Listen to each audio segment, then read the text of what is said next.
හරි අයිබෝන් පුතේ. ඉතින් අපි මේ පටන් ගන්නේ 2028 උසස් පෙළ ව්‍යාපාර අධ්‍යයනය පළවෙනි පාඩම. ඒ කියන්නේ අපි ගත්තොත් ව්‍යාපාර පදනම සහ ව්‍යාපාර ක්‍රියාත්මක වන පරිසරය කියන ඔයාගේ පළවෙනි පාඩම් මේකකය ගැන තමයි මේ සාකච්ඡාව යන්නේ. ඉතින් පුතේ මේ ව්‍යාපාර පදනම සහ ව්‍යාපාර පරිසරය කියන පළවෙනි පාඩමෙන් ඔයාට මූලිකව දැනුම ලබා දෙන්නේ ඔයාගේ 18 වෙනි පාඩම වෙනකම්. ඔයාට තියෙන සම්පූර්ණ න්‍යායාත්මක දැනුම තමයි එමන් නැත්නම් සංකල්පනාත්මක තියරිටිකලි දැනුම තමයි මෙතනදී ඔයාලට දෙන්නේ. අපි ගත්තොත් එහෙනම් මේ ව්‍යාපාර අධ්‍යයනය සම්පූර්ණ විෂය මාලාවටම අයිති වෙලා තියෙන බේස්මන්ට් එක තියෙන මේ පළවෙනි පාඩමේ. මේ පාඩම තමයි ඔයාගේ ව්‍යාපාර අධ්‍යයනය උසස් පෙළ තියෙන විශාලතම පාඩම. ඒ කියන්නේ අපි ගත්තොත් එහෙනම් මේකේ අනුමාතෘකා 9ක් තියෙනවා. එතකොට මේ පාඩමේදී දෙන්නේ ඔයාට මෙන්න මේ සංකල්ප ගැන විග්‍රහය. අපි බලමු මේකෙදි මූලික වශයෙන් කතා කරන සංකල්ප මොනවද කියලා. මූලික වශයෙන් පුතේ කතා කරනවා මේ සංකල්ප ව්‍යාපාර අවශ්‍යතා කියන්නේ මොනවද? එතකොට ව්‍යාපාරයක් කියන්නේ මොනවද? ඒත් එකම උවමනාවක් කියන්නේ මොකද්ද? ඒ වගේ තියෙන සුවිශේෂී ලක්ෂණ මොනවද? මෙන්න මේ දේවල් ගැන සාකච්ඡා කරනවා. අපි මුලින්ම ගත්තොත් පුතේ මෙතන තියෙනවා ව්‍යාපාරයක් කියන්නේ මොකද්ද කියලා. එතකොට ව්‍යාපාරයක් කියන්නේ මොකද්ද කියන එක අපි බලනකොට මේකේ නිර්වචනයක් තියෙනවා. ලාභ නොලැබීමේ හෝ ලැබීමේ අරමුණ පෙරදරි කරගෙන මිනිස් අවශ්‍යතා සහ උවමනාවන් ඉටු කිරීමට භාණ්ඩ හා සේවා නිෂ්පාදනය සහ බෙදා හැරීම සිදු කරන සමස්ත ක්‍රියාවලිය අපි කියනවා ව්‍යාපාරයක් කියලා. ඒ කියන්නේ පුතේ මෙතන මේ නිර්වචනය අපිට මතක තියාගන්න කරුණු තුනක් තියෙනවා. ඒ තමයි අංක 1 ලාභ ලැබීමේ අරමුණ හෝ නොලැබීමේ අරමුණ.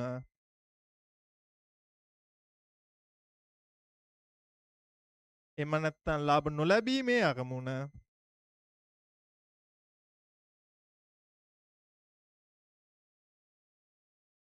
ඒත් එක්කම මිනිස් අවශ්‍යතා සහ උවමනා තෘප්තිමත් කිරීම.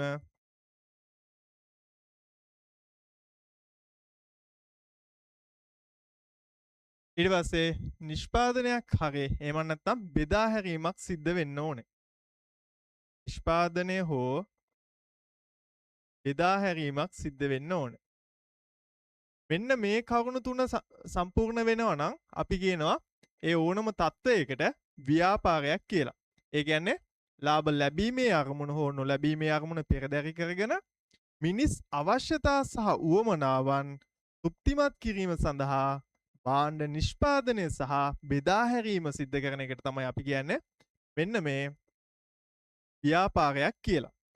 ඉතින් මේ ව්‍යාපාර මූලික වශයෙන් මෙතනදී කරනවා මිනිස් අවශ්‍යතා තෘප්තිමත් කරන්න භාණ්ඩ නිෂ්පාදනයක් සහ බෙදා හැරීමක්. ඒ නිෂ්පාදනය සහ බෙදා හැරීම සිද්ධ කරද්දී මෙතනදී අපිට එන වචන දෙකක් තියෙනවා භාණ්ඩ සහ සේවා කියන්නේ මොකක්ද කියලා.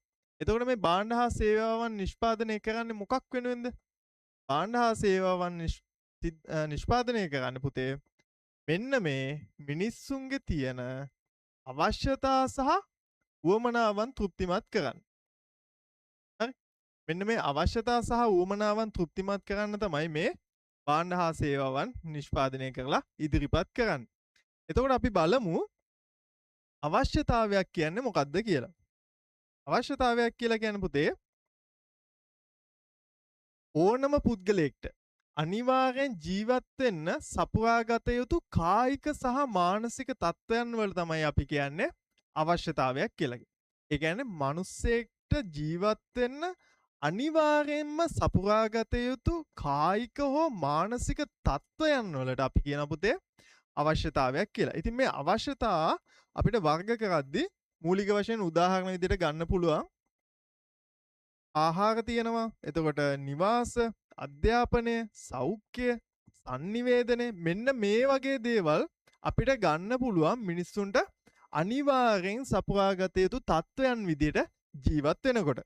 ඉතින් ඔයාලට ඔන්න මතකයි අවශ්‍යතාවයක් කියන්නේ මිනිසාට ජීවත් වීම සඳහා අනිවාර්යෙන් සපුරාගත යුතු කායික සහ මානසික තත්වයකට අපි කියනවා අවශ්‍යතාවයක් කියලා. ඔන්න ඔයාට ඩෙෆිනිෂන් එක දැන් මතකයි. ඒත් එකම උදාහරණ විදිහට ඔයාට මතකයි මෙතන තියෙනවා ආහාර තියෙනවා, ඇඳුම් තියෙනවා, නිවාස තියෙනවා, අධ්‍යාපනය, සෞඛ්‍ය, sannivedana මෙන්න මේ වගේ දේවල් තමයි පුතේ ඔයාලගේ අනිවාර්යෙන්ම සපුරාගත යුතු අවශ්‍යතාවයන් වෙන්නේ. අපිට ආහාර කියන එහෙම නැත්නම් ආහාර කියන අවශ්‍යතාවය සපුරා ගන්න නැතුව අපිට මිනිස්සෙක් එහෙම නැත්නම් මේ මානුෂීය සත්වයක් විදිහට අපිට ජීවත් වීමේ හැකියාවක් නැතු වෙනවා. මොකද ආහාර ලබා ගත්තේ නැත්නම් අපිට අපේ කායික ශක්තිය එහෙම නැත්නම් අපේ වැඩවලට අවශ්‍ය කරන එදිනෙදා ශක්තිය ලබා ගන්න බැරිලා අපිව එක්කෝ මැරෙන්න එහෙම නැත්නම් ජීවිතක්ෂයටපත් වෙන්න හැකියාවක් තියෙන. ඒත් එක්කම ඇඳුම් කියන්නේත් පුතේ අනිවාර්යෙන් අපි සපුරාගත යුතු තත්ත්වයක්. මොකද විලිවසා ගැනීම අපේ ඈත අතීතයේ ඉඳන් එන මුතුන් මිත්තන්ගේ කාලේ ඉඳන්ම ඔවුන්නේ විලිවසා ගැනීම සඳහා කොලාතු පාවිච්චි කරා. එතකොට සත්තුන්ගේ හම් පාවිච්චි කරා, ගස්වල පට්ට පාවිච්චි කරා. ඒත් එක්කම ඒක තවදුරටත් වැඩි දියුණු වෙලා නවීකරණයකට ලක් වෙලා ඔන්න එනවා ඊට පස්සේ ඇඳුම් හදා ගන්නවා. ඔන්න ඔය විදිහට මෙන්න මේ මිනිසුන්ගේ ඇඳුම් කියන අවශ්‍යතාවය සපුරා ගත්තා මේ අතීතයේ ජීවත් වෙච්ච මිනිස්සු. ඉතින් පුතේ ඊළඟට තියෙනවා ඔන්න උවමනාවක් කියන්නේ මොකක්ද කියලා. උවමනාවක් කියලා කියන්නේ පුතේ මේ අපි කතා කරපු අවශ්‍යතා තියෙනවනේ. මෙන්න මේ අවශ්‍යතා ඉටු කරගන්න මිනිස්සු භාවිතා කරන විවිධ ස්වරූපයන් වල තමයි අපි කියන්නේ උවමනාවක් කියලා. ඒ කියන්නේ මෙන්න මෙහෙම ගන්නකො. ඔයා අවශ්‍යතාවයක් එනවා ඔයාට ආහාර. හරි? ඒ කියන්නේ ඔයාට කුසගින්නක් දැනෙනවා. එතකොට කුසගින්න කියන්නේ ඔයාගේ ආහාර කියන අවශ්‍යතාවය තමයි එතන මූලිකත්වය ගන්න. එතකොට ආහාර කියන අවශ්‍යතාවය පුතේ අපිට සපුරා ගන්න පුළුවන් විදි මොනවද? ඒක මතක් කරගන්න. අපිට ආහාර එහෙම නැත්නම් ආහාර විදියට ගන්න පුළුවන් දේවල් තමයි ඔන්න තියෙනවා මෙතන. අපිට බත් ගන්න පුළුවන්. එහෙම නැත්නම් පාන් තියෙනවා, කඩල තියෙනවා, දෝසේ, මුං ඇට මේ වගේ විවිධාකාර වූ ආකාරයන් තියෙනවා අපිට මේ ආහාර කියන අවශ්‍යතාවය සපුරා ගැනීමේ හැකියාවන් තියෙනවා මෙන්න මේ දේවල් එක්ක. ඒ කියන්නේ ඔන්න ආහාර තියෙනවා. අපිට ආහාර කියන දේ අවශ්‍ය වෙනවා. එතකොට අපිට ඒ ආහාර කියන අවශ්‍යතාවය සපුරා ගන්න පුළුවන්. මේ බත් කාලත් අපිට ආහාර අවශ්‍යතාවය සපුරා ගන්න පුළුවන්. එතකොට පාන් වලින් සපුරා ගන්න පුළුවන්. කඩල, තෝසේ, මුං ඇට තව විවිධ වූ ආහාර වර්ගයන් තියෙනවා. ඒ සංස්කෘතියින්ට අයත් වෙච්ච. ඉතින් මේ දේවල් තමයි අපි කියන්නේ පුතේ මේ උවමනාවක් කියලා. එතකොට උවමනාවක් කියන දේදී ඔයා හොඳට මතක තියාගන්න ඕනේ උවමනාවක් කියන්නේ පුතේ අවශ්‍යතා සපුරාගත හැකි විවිධ වූ ස්වරූපයන් වලට අපි කියනවා උවමනාවක් කියලා. හරි? ඔන්න ඔයාලට ඩෙෆිනිෂන් එක මතකයි. අවශ්‍යතා සපුරාගත හැකි විවිධ වූ ස්වරූපයන් අපි කියනවා මේ උවමනාවක් කියලා. එතකොට පුතේ ඔයා මේක හොඳට මතක තියාගන්න ඕනේ හේතුව මේ අවශ්‍යතා සහ උවමනා මේක තමයි මේ ව්‍යාපාරාධ්‍යනයේ තියෙන මූලික පදනම වෙන්නේ. මේකත් එක්ක ව්‍යාපාරාධ්‍යනයේ බහුවර්ණ ප්‍රශ්න අහනවා. එතකොට රචනා ප්‍රශ්න අහනවා. මේ තමයි පදනම. එතකොට මේක හොඳට අධ්‍යයනයක යෙදෙන්න ඕනේ. ඊට පස්සේ තියෙන පුතේ මෙන්න මේ ඉන්නේ කවුද? මේ ඉන්නේ ගාෆීල්ඩ්. ඔන්න ගාෆීල්ඩ්ව දැක්කම ඔයාලට මතක් වෙන්න ඕනේ දෙයක් තියෙනවා. ඒ තමයි ලසඤ්ඤා මතක් වෙන්න ඕනේ. හරි? ලසඤ්ඤා කන්නේ කවුද? ගාෆීල්ඩ්. හරි? එතකොට ගාෆීල්ඩ් ලසඤ්ඤා ඕනේ වෙන්නේ ඇයි? ගාෆීල්ගේ ආහාර කියන අවශ්‍යතාවයට තමයි එයාට අඩිගිනි ආපුවාම එයා ආහාර කියන අවශ්‍යතාවය සපුරා ගන්න මෙන්න මේ ලසඤ්ඤා කියන උවමනාව හරහා. හරි? ඒ කියන්නේ ගාෆීල්ගේ ආහාර කියන අවශ්‍යතාවය සපුරා ගන්න ස්වරූපය තමයි ලසඤ්ඤා. එතකොට ඔන්න ඔයාලට මතක තියාගන්න පුළුවන් අවශ්‍යතාව කියන්නේ ඔන්න ගාෆීල්ඩ් බඩගින්නක් එනවා. බඩගින්න ආවට පස්සේ එයාට ආහාර වෙනවා. ඔන්න එතකොට එයාගේ අවශ්‍යතාවය වෙනවා. ඊට පස්සේ ඔයා මතක් කරගන්නවා ගාෆීල්ඩ් කොහොමද මේ අවශ්‍යතාවය සපුරා ගන්නෙ? ගාෆීල්ඩ් මොකක්ද ඒකට පාවිච්චි කරන දේ? මොකක්ද එයා පාවිච්චි කරන උවමනාව? හරි. ඔන්න මතක් වුණා ඔයාට ලසඤ්ඤා. එතකොට ලසඤ්ඤා තමයි මෙයා භාවිතා කරන්නේ එයාගේ එයාගේ අවශ්‍යතාවය සපුරා ගන්න. ඒ කියන්නේ මේ ආහාර කියන උවමනාව අවශ්‍යතාවය සපුරා ගන්න භාවිතා කරන ස්වරූපය තමයි ලසඤ්ඤා. හරි? ඔන්න ඔය විදිහට මේ ගාෆීල්ඩ්ගේ එක්සාම්පල් එකෙන් ඔයාලට මතක තියාගන්න පුළුවන්. ඊට පස්සේ පුතේ මේ ආහාර වලට අපි ගත්තොත් බත්, පාන්, කිරිබත්, මුං ඇට, කඩල, කැවුම්, කුකිස් මේ හැම දෙයක්ම ආයි තියෙනවා. හරි? ඊට පස්සේ නිවාස තියෙනවා. නිවාස වලට ගියාම අපි ගියාම තට්ටු නිවාස තියෙනවා. මහල් නිවාස තියෙනවා. තනි තට්ටුවේ ගෙවල් තියෙනවා. පැල්පත් තියෙනවා. ඔන්න ඔය එතකොට ගල් ගුහා ඉස්සර ගල් ගුහා තිබ්බා. එතකොට හේන් වල පැල් තිබ්බා. මෙන්න මේ විවිධ වූ සියල්ලක්ම මේ විවිධ වූ ස්වරූප වලින් අපි සපුරා ගත්තේ අපේ අවශ්‍යතාවය වෙන නිවාසවල අවශ්‍යතාවය. හරි? මේ නිවාස කියන අවශ්‍යතාවය තමයි ඒ සියලුම ආකාරයන්ගෙන් අපි සපුරා ගත්තේ. ඊට පස්සේ අපි ගත්තොත් පුතේ ඇඳුම්. ඇඳුම් ගත්තොත් එහෙනම් අපිට ඒක ජෙන්ඩර් බේසිස් එකත් එක්ක අපිට කොහොමත් වර්ගීකරණය කරන්න පුළුවන් කාන්තා ඇඳුම් සහ පිරිමි ඇඳුම් විදියට ටී-ෂර්ට් තියෙනවා පිරිමින්ට, සරන් තියෙනවා, අධික ෂර්ට් තියෙනවා, එතකොට අධික ටී-ෂර්ට්ස් තියෙනවා, එතකොට කැප් තියෙනවා, සපත්තු මේ හැම දෙයක්ම අයිති වෙන්නේ පුතේ මෙන්න මේ ඇඳුම් කියන අවශ්‍යතාවය සපුරා ගත හැකි විවිධ වූ ස්වරූපයන්. ඒ කියන්නේ උවමනාවන් ගණයට තමයි මෙන්න මේවා අයිති වෙන්නේ. ඊට පස්සේ පුතේ අධ්‍යාපනය. අධ්‍යාපනය කියන්නේ මිනිස්සුන්ට අනිවාර්යයෙන්ම ජීවත් වෙන්න අවශ්‍ය කරන අවශ්‍යතාවය. හරි? මේ අධ්‍යාපනය කියන අවශ්‍යතාවය අපිට සපුරා ගන්න පුළුවන් පුතේ ප්‍රාථමික අධ්‍යාපනයක් තියෙනවා. ඒ කියන්නේ පෙර පාසල් කාලේ ඔයාලට මතක ඇති පෙර පාසල් ටීචර්ත් එක්ක ඔයාලා ඒ ප්‍රාථමික අධ්‍යාපනය ලබා ගත්ත විදිය. ඊට පස්සේ ඔයා යනවා ප්‍රාථමික ඉස්කෝලේකට. ඒ කියන්නේ එක වසරේ ඉඳන් පහ වසර වෙනකන් තියෙන ප්‍රාථමික අධ්‍යාපනයක්. හරි? අන්න එතනින් පස්සේ ඔයා යනවා ද්විතීක අධ්‍යාපනයකට. ඒ කියන්නේ ඔයාගේ සාමාන්‍ය පෙළ සහ උසස් පෙළ ඇතුළු ද්විතීක අධ්‍යාපන කටයුතු වලින් ඔන්න ඔයාගේ අධ්‍යාපන අවශ්‍යතාවය සපුරා ගන්නවා. එතනිනුත් පස්සේ ඔන්න ඊළඟට යනවා කට්ටිය විශ්වවිද්‍යාල වලට. ඒ කියන්නේ විශ්වවිද්‍යාලේනුත් එයාගේ ඊළඟ අධ්‍යාපන අවශ්‍යතාවය සපුරා ගන්න යනවා. විශ්වවිද්‍යාලයෙන් අපි බැචලර් ඩිග්‍රී එකක් ගත්තට පස්සේ ඔන්න පුතේ ඊළඟට මෙයාලට අවශ්‍ය වෙනවා මාස්ටර් එකක් කරන්න. හරි? මාස්ටර් එකක් කරන්න ඔන්න සමහරවිට ලංකාවේ ඇතුළේ ව්‍යාපාර කැම්පස් එකකට යන්නත් පුළුවන්. එහෙම නැත්නම් ලංකාවෙන් පිට කැම්පස් එකකට යන්නත් පුළුවන්.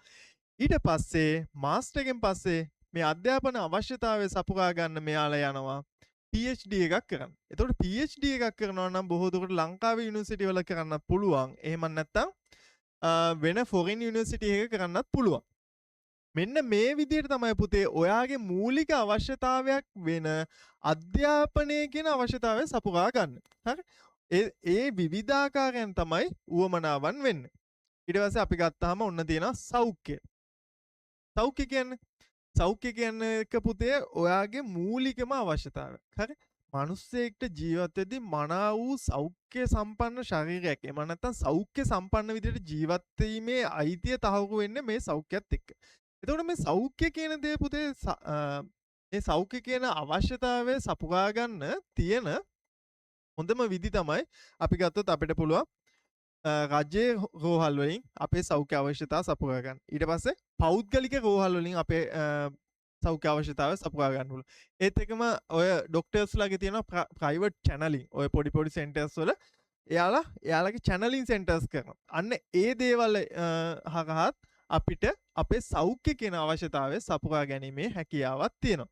ඔන්න ඔය ටික තමයි පුතේ මූලික වශයෙන් අපේ අවශ්‍යතා සහ උවමනාවන් වල තියෙන නිර්වචනය සහ ඒ අවශ්‍යතාවයන් සපුරාගත හැකි ස්වරූපයන් විදිහට අපිට සලකා බලන්න පුළුවන් වෙන්නේ. ඊට පස්සේ පුතේ අපි යනවා මෙන්න මෙතන තියෙනවා අවශ්‍යතා සහ උවමනා අතර තියෙන වෙනස්කම් මොනවද? හරි? මේක අනිවාර්යෙන් ඔයා හොඳට මතක තියාගන්න ඕන. ඔයාගේ බහුවර්ණ ප්‍රශ්න වලටත් අහනවා, ඔයාගේ රචනා ප්‍රශ්න වලටත් අහනවා. මේක හොඳට මතක තියාගන්න ඕන. මේකත් එක්ක තමයි මේ පාඩම ඉදිරියට ගලාගෙන යන්නේ. එතකොට පුතේ අපි ඔයාලට මතකයි අවශ්‍යතාව කියන්නේ මොනවද? අවශ්‍යතාවයක් කියන්නේ මිනිසාට ජීවත් වීම සඳහා අනිවාර්යෙන් සපුරාගත යුතු කායික සහ මානසික තත්ත්වයන් වලට අපි කියනවා මෙන්න මේ අවශ්‍යතාවයක් කියලා. හරි? එතකොට උවමනාවක් කියන්නේ පුතේ අවශ්‍යතා සපුරාගත හැකි විවිධ වූ ස්වරූපයන් වලට අපි කියනවා උවමනාවක් කියලා. හරි? එතකොට මේ අවශ්‍යතාවය සහ උවමනා අතර වෙනස්කම් තියෙනවා. ඒ කියන්නේ මේ දෙක අතර තියෙන වෙනස්කම් අපි හඳුන්වන්නේ මේ එක් සාධකයේ තියෙන ලක්ෂණ විග්‍රහ කරලා. එතකොට අවශ්‍යතාවයක් නම් පුතේ ඒ අවශ්‍යතාවය සීමිතයි. ඒ කියන්නේ මොකද්ද? මේක සීමිතයි. ඒ කියන්නේ පුතේ අවශ්‍යතා කියන එක අපිට තියෙන බොහොම සුළු ප්‍රමාණයක්. අපි ගත්තොත් ආහාර, ඇඳුම්, නිවාස, sannivedana, අධ්‍යාපනය, සෞඛ්‍ය ඔන්න ඔය වගේ අපිට ගණන් කරන්න, කවුන්ට් කරන්න පුළුවන් සුළු ප්‍රමාණයක් තමයි මෙන්න මේ අවශ්‍යතා විදිහට අපිට සලකා බලන්න පුළුවන් වෙන්නේ. ඒ කියන්නේ අවශ්‍යතා තියෙන බොහොම පොඩි ප්‍රමාණයක්. අන්න ඒකයි මේ මෙතන මෙයා කියන්නේ සීමිත අවශ්‍යතා ප්‍රමාණයක් තියෙන්නේ කියලා. ඒ කියන්නේ පොඩි ප්‍රමාණයක් තියෙන. ඊට පස්සේ මේ අවශ්‍යතා කියන දේ සෑම පුද්ගලයෙක්ටම පොදුයි කියලා කියනවා. ඒ කියන්නේ මොකද්ද? අවශ්‍යතා සෑම පුද්ගලයෙක්ටම පොදුයි. අවශ්‍යතා කියන එක පුතේ ඔයාට තියෙන එකම අවශ්‍යතාවය මට තියෙන්නෙත් එකම අවශ්‍යතාවය. ඒක අපි ගත්තොත් එහෙම ඔයාටත් බඩගින්න එහෙම නැත්නම් ආහාර කියන අවශ්‍යතාවය තියෙනවා. ඔයාටත් සෞඛ්‍ය කියන අවශ්‍යතාවය තියෙනවා. ඔයාටත් අධ්‍යාපනය කියන අවශ්‍යතාවය වෙනවා. එතකොට ඔයාටත් ආරක්ෂාව කියන අවශ්‍යතාවය වෙනවා. මෙන්න මේ දේවල් හැම පුද්ගලයෙක්ටම ඒ කියන්නේ මේ ලෝකේ ජීවත් වෙන සියලුම පුද්ගලයන්ට මේ අවශ්‍යතාව කියන දේ පොදුයි. ඔයාගේ අවශ්‍යතාව වෙනස් වෙන්න බෑ මගේ අවශ්‍යතාව වලින්. හරි? ඔයාලගේ අම්මගේ අවශ්‍යතාව වෙනස් වෙන්න බෑ මගේ අවශ්‍යතාව වලින්. එහෙම නැත්නම් ඔයාලගේ තාත්තගේ අම්මගේ අවශ්‍යතාව වෙනස් වෙන්න බෑ ඔයාලගේ ගෙදර දරුවන්ගේ අවශ්‍යතාව වලින්. මෙන්න මේ දේවල් සියලුම පුද්ගලයන්ගෙන් පුද්ගලයන්ට සමානයි. අන්නේ සමාන බවට තමයි අපි කියන්නේ මේ සෑම පුද්ගලයෙක්ටම අවශ්‍යතා පොදුයි කියලා. හරි? ඊට පස්සේ අවශ්‍යතාවල ඔන්න නිර්වචනයෙන්ම තියෙනවා පුතේ ජීවත් වීම සඳහා අනිවාර්යෙන් සපුරා ගත යුතු වේ. හරි? ඒ කියන්නේ මේ අවශ්‍යතාවයක් අපිට තෘප්තිමත් කරගන්නේ නැතුව අපේ ජීවනාලිය අපිට ගෙනියන්න බෑ. ඒ කියන්නේ අපේ පැවැත්ම තහවුරු වෙන්න නම් අපි මේ අවශ්‍යතා කියන එක අනිවාර්යෙන් සපුරා ගත යුතුමයි. අන්න ඒක තමයි මෙතන මේ කියන්නේ. ඊට පස්සේ අවශ්‍යතා කියන එක පුතේ ව්‍යාපාරිකයන්ට නිර්මාණය කළ නොහැක කියනවා. ඒ කියන්නේ මොකද්ද? අපි ගත්තොත් උවමනාවක්. හරි? උවමනාවක් කියන දේවල් ව්‍යාපාරිකයන්ට නිර්මාණය කරන්න හැකියාවක් තියෙනවා. හැබැයි අවශ්‍යතා කියන දේ ව්‍යාපාරිකයන්ට නිර්මාණය කරන්න බෑ. ඒකට හේතුව තමයි පුතේ අවශ්‍යතා කියන එක අපේ සහජයෙන් එන දේවල්. හරි? අපේ නිෂ්පාදකයින්ට එහෙම නැත්නම් ව්‍යාපාරිකයින්ට එහෙම නැත්නම් අලෙවිකරුවන්ට බැහැ අපිට අවශ්‍යම දෙයක්. එහෙම නැත්නම් අපේ ජීවිතේට නැත්තුවම බැරි දෙයක් හදන්න බැහැ කොයිම වෙලාවක. හරි? ඔවුන්ට පුළුවන් ඒ අවශ්‍යතාවය විවිධ වූ ආකාරයන් වලට ඉදිරිපත් කරන්න. හැබැයි ඔවුන්ට බැහැ අවශ්‍යතාවයක් ක්‍රියේට් කරන්න. හරි? එතකොට අන්න ඒක තමයි මේ කියන්නේ ව්‍යාපාරිකයින්ට අවශ්‍යතා නිර්මාණය කළ නොහැක. හරි? ඊට පස්සේ තියෙනවා සමාජ බලවේගයන් හට වෙනස් කළ නොහැක කියලා කියනවා. ඒ කියන්නේ මොනවද? සමාජ බලවේගයන් විදිහට අපිට ගන්න පුළුවන් දැන් නම් සෝෂල් මීඩියා ඉන්ෆ්ලුවෙන්සර් කෙනෙක් කියන්නේ සමාජයට බලපෑමක් කරන්න පුළුවන් කෙනෙක්. මොකද දැන් මාකටිං වලට ඔයාලා දැකලා ඇති ගොඩක් මොකක් හරි ප්‍රොඩක්ට් එකක් දානවා නම් කොස්මෙටික් ප්‍රොඩක්ට් එකක් කියන කොස්මෙටික් ප්‍රොඩක්ට් එකක් නම් පුතේ ඒකට කවද ඒ වගේ දෙයක කැම්පේන් කරන්න ගන්න ඒ වගේ කැම්පේන් එකක් කරන්න ගන්නේ ලංකාවේ එක්ක මොඩලින් කරන කෙනෙක් එහෙම නැත්නම් ෆේමස් ඇක්ට්‍රස් කෙනෙක් අන්න ඒ වගේ කෙනෙක්ව පාවිච්චි කරලා ඒකට අනිත් මිනිස්සුම පොළඹවනවා. හරි? අනේ පොළඹවන්න බෑ මෙන්න මේ අවශ්‍යතාවයන් වලට. අවශ්‍යතාවයන් වලට පොළඹවන්න බෑ. ඒවා අනිවාර්යෙන් තියෙන දේවල්. හරි? ඔන්න ඔය ටික තමයි පුතේ මූලික වශයෙන් අවශ්‍යතාවල ලක්ෂණ වෙන්නේ. ඔන්න ඔයාලට මතකයි අවශ්‍යතාවයක් නම් ඒක සීමිතයි. ඒත් එක්කම හැමෝටම පොදුයි. මිනිසාට ජීවත් වීම සඳහා අනිවාර්යෙන් සපුරා ගත යුතුයි. ඒත් එක්කම ව්‍යාපාරිකයන් නිර්මාණය කළ නොහැක. ඒත් එක්කම සමාජ බලවේගයන්ට වෙනස් කළ නොහැක. ඔන්න ඔය ටික තමයි අවශ්‍යතාවල තියෙන මූලික ලක්ෂණ. ඊට පස්සේ පුතේ අපි බලමු උවමනා. උවමනාවක් වල තියෙන ලක්ෂණ මොනවද? උවමනාවන් වල තියෙන ලක්ෂණ තමයි පුතේ පළවෙනි එකේ කියන අසීමිතයි.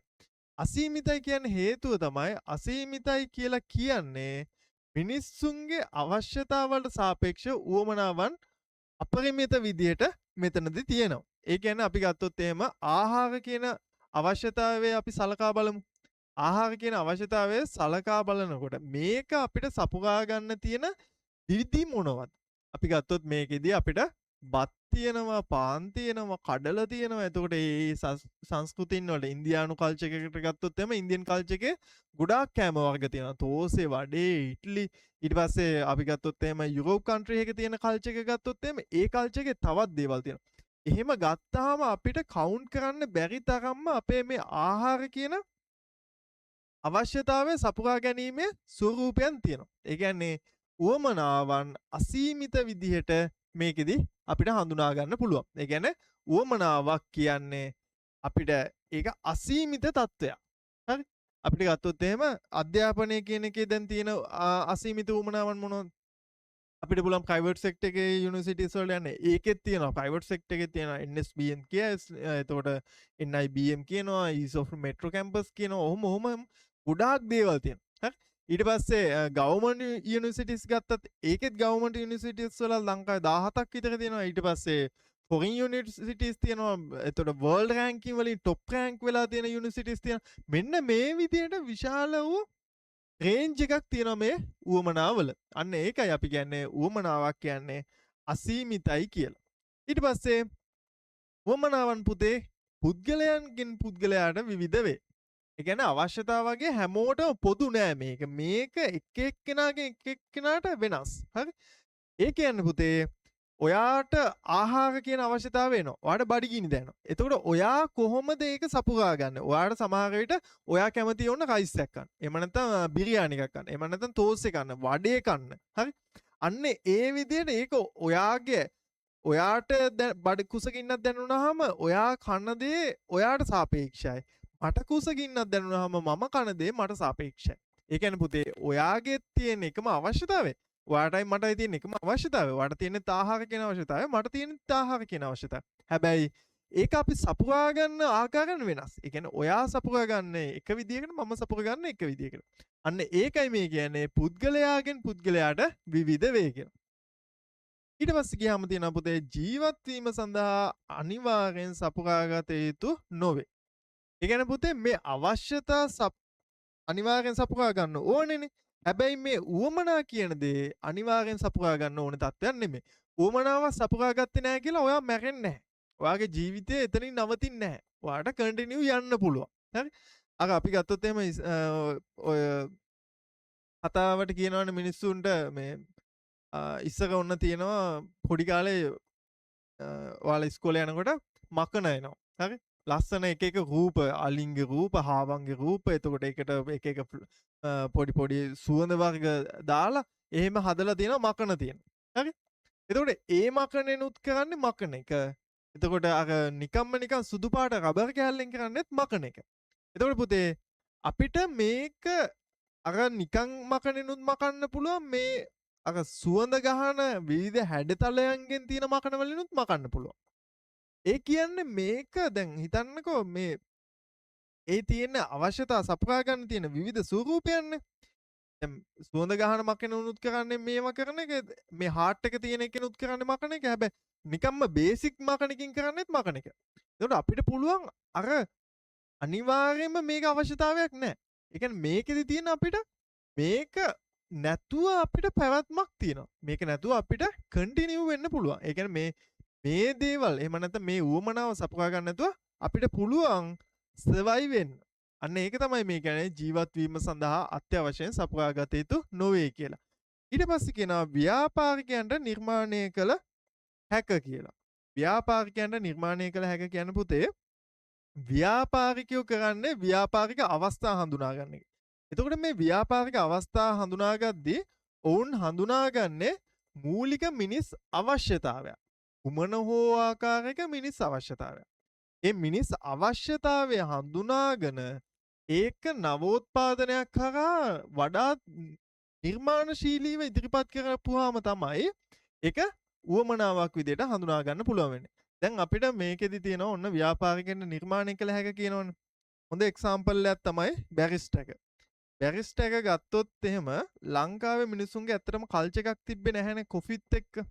කොෆි එක්ක කල්චර් එකක් නැති තැනක මෙයාලා මේකට කල්චර් එකක් ලංකාව ඇතුලේ හදනවා. හරි? ඒ කියන්නේ එයාලා එතන හොඳ ඇට්මොස්ෆියර් එකක් හදනවා, හොඳ ස්පේස් එකක් හදනවා, වර්කින් ස්පේස් එකක් තියෙනවා. මේ හැම දෙයත් එක්කම එයාලා අර කොෆි එක තමයි ප්‍රමෝට් කරන්නේ. බැරිස්ටා එකට ගිහිල්ලා සමහර මිනිස්සු ඉන්නවා ඔෆිස් එකේ තියෙන වැඩ ටික කරනවා උදේ ඉඳන් හවස වෙනකම් බැරිස්ටා එකේ. ඒ අතරතුර එයා ඔන්න සමහර විට එයා කොෆි එකක් ගන්නවා. එහෙම නැත්නම් එතන තියෙන අපි ගත්තොත් එහෙම මොනවා හරි ෆුඩ් අයිටම්ස් වලින් මොනවා හරි ගන්නවා. එතන එයාලට සේල් එකක් වෙනවා. හරි. ඒ කියන්නේ දැන් මෙතන කියනවනේ ව්‍යාපාරිකයන්ට නිර්මාණය කළ හැක කියලා. එතකොට බැරිස්ටගෙන් කරන්න පුතේ මේ කොෆි කියන උවමනාවක් මෙයාලා හදනවා. කෘතිමව නිර්මාණයක් කරනවා. අන්න ඒක තමයි මේ කියන්නේ. කියන්නේ ව්‍යාපාරිකයින්ට නිර්මාණය කළ හැක. එතකොට මෙයාලා කොෆි කියන එක හදලා මිනිස්සුන්ට ඒ කොෆි බොන්න පුරුදු කරා. ඒ බොන්න පුරුදු කරලා තමයි මෙයාලා මේ බැරිස්ටා කියන බ්‍රෑන්ඩ් එකක් හැදුවේ. අන්න ඒ වගේ මේ උවමනාවන් කියන දේවල් ව්‍යාපාරිකයින්ට නිර්මාණය කිරීමේ හැකියාවක් තියෙනවා. ඊට පස්සේ අපි යනවා ඊළඟ ලක්ෂණය තමයි සමාජ බලවේග මගින් වෙනස් කළ හැක. සමාජ බලවේග කියන්නේ මොනවද? සමාජ බලවේග විදිහට තියෙනවා. අපි ගත්තොත් එහෙම ඔය ඇල්මැති පාර්ශව, එතකොට ප්‍රෙෂර් ගෲප්ස් කියනවා. ඒ කියන්නේ පීඩන කණ්ඩායම් තියෙනවා. ඊට පස්සේ අපි ගත්තොත් එහෙම සමාජීය වශයෙන් බලවේග විදිහට ඔය දැන් රටක අපි ගත්තොත් ලෙක්චර් කෙනෙක්ගේ සහ ඒ තියෙන දැනුම ආශ්‍රිතව ඔවුන් ගොඩනගාගෙන තියෙන දැනුමත් එක්ක තියෙන බලවේගයන් විදිහට මේවා අපිට හඳුනා ගන්න පුළුවන්. එතකොට මේකෙදි මේ සමාජ බලවේගයන් විසින් මෙන්න මේ අපේ උවමනාවන් කියන දේවල් වෙනස් කරනවා. අපි ගත්තොත් එහෙම මේ බැරිස්ටා කියන concept එකත් එහෙම අපිට වෙනස් කිරීමේ හැකියාවක් තියෙනවා.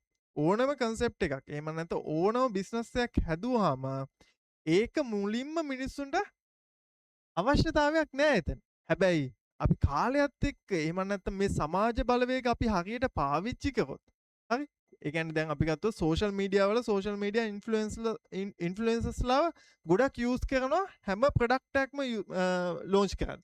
මේ ප්‍රොඩක්ට් ලොන්ච් එකකදී මේ සමාජ බලවේගයන් එක්ක කරන්නේ මිනිස්සුන්ට නැති පුරුද්දක් ඔවුන් තුලින් හදනවා.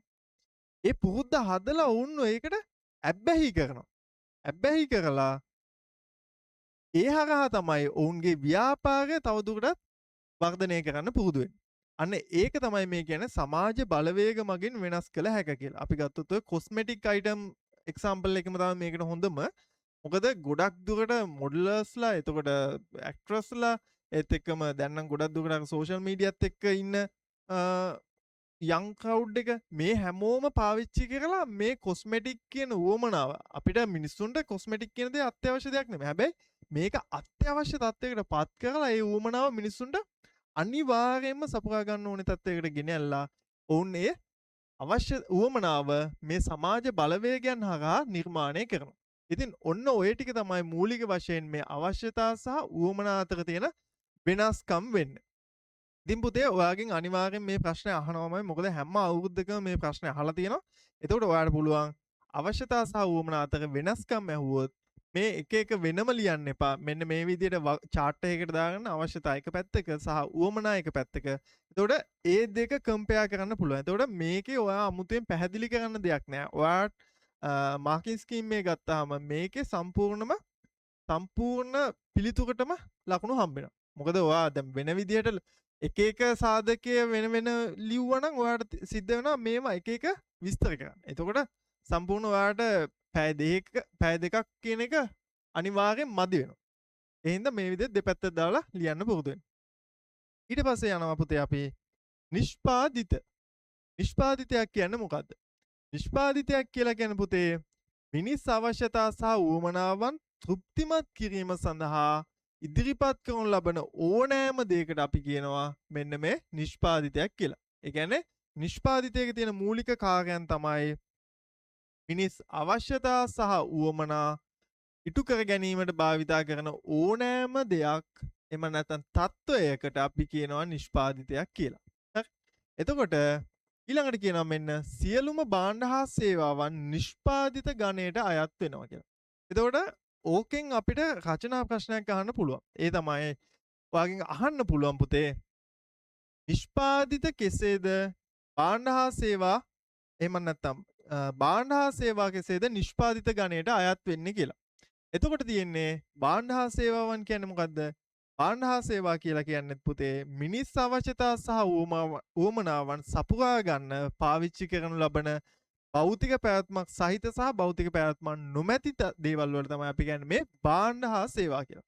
එතකොට ඒකෙනුත් කරන්නේ මිනිස් අවශ්‍යතා සහ උවමනාවන් තෘප්තිමත් කරන එක. එතකොට නිෂ්පාදිතයකින් කරන්නේත් මිනිස් අවශ්‍යතා සහ උවමනා තෘප්තිමත් කරන එක. අන්න ඒ නිසා අපිට කියන්න පුළුවන් මේ නිෂ්පාදිතයක් කියලා කියන එකට භාණ්ඩ හා සේවාවන් අයිති වෙනවා කියලා. එම නැත්තම් අපිට නිෂ්පාදිත කොටස් දෙකකට බෙදන්න පුළුවන්. මෙහෙම නිෂ්පාදිත බෙදනවා අපි භාණ්ඩ සහ සේවා කියලා. හරි. අන්න ඒ විදිහට අපිට මේක දක්වන්න පුළුවන්. එතකොට ඔයා නිෂ්පාදිතයක් කියන එක හඳුනද්දි පුතේ ඔයාට නිර්වචනයක් විදිහට මෙහෙම මතක තියාගන්න පුළුවන්. මිනිස් අවශ්‍යතා සහ උවමනාවන් තෘප්තිමත් කිරීම සඳහා භාවිතා කරනු ලබන ඕනෑම තත්වයක් එහෙම නැත්නම් ඕනෑම දෙයකට අපි කියනවා මෙන්න මේ නිෂ්පාදිතයක් කියලා. ඊට පස්සේ පුතේ භාණ්ඩ සහ සේවා කියන්නේ මොකක්ද කියලා ඔන්න අපි එනවා. එතකොට අපි අතන කතා කරන්නේ නිෂ්පාදිත වල කොටස් දෙකක් තියෙනවා කියලා. ඒ තමයි භාණ්ඩ සහ සේවාවන්. එතකොට මේ භාණ්ඩ සහ සේවාවන් වලට ඔයා නිර්වචනයක් ගන්න ඕන. භාණ්ඩ කියලා කියන්නේ පුතේ මිනිස් අවශ්‍යතා සහ උවමනාවන් තෘප්තිමත් කිරීමට භාවිතා කරනු ලබන භෞතික පැවැත්මක් සහිත දේවල් වලට තමයි අපි කියන්නේ මේ භාණ්ඩ කියලා. ඒ කියන්නේ මේකෙදි අපිට හඳුනා ගන්න පුළුවන් නිර්වචනයේ තියෙන කොටස් තමයි අවශ්‍යතා සහ උවමනාවන් ඉටු කරනවා.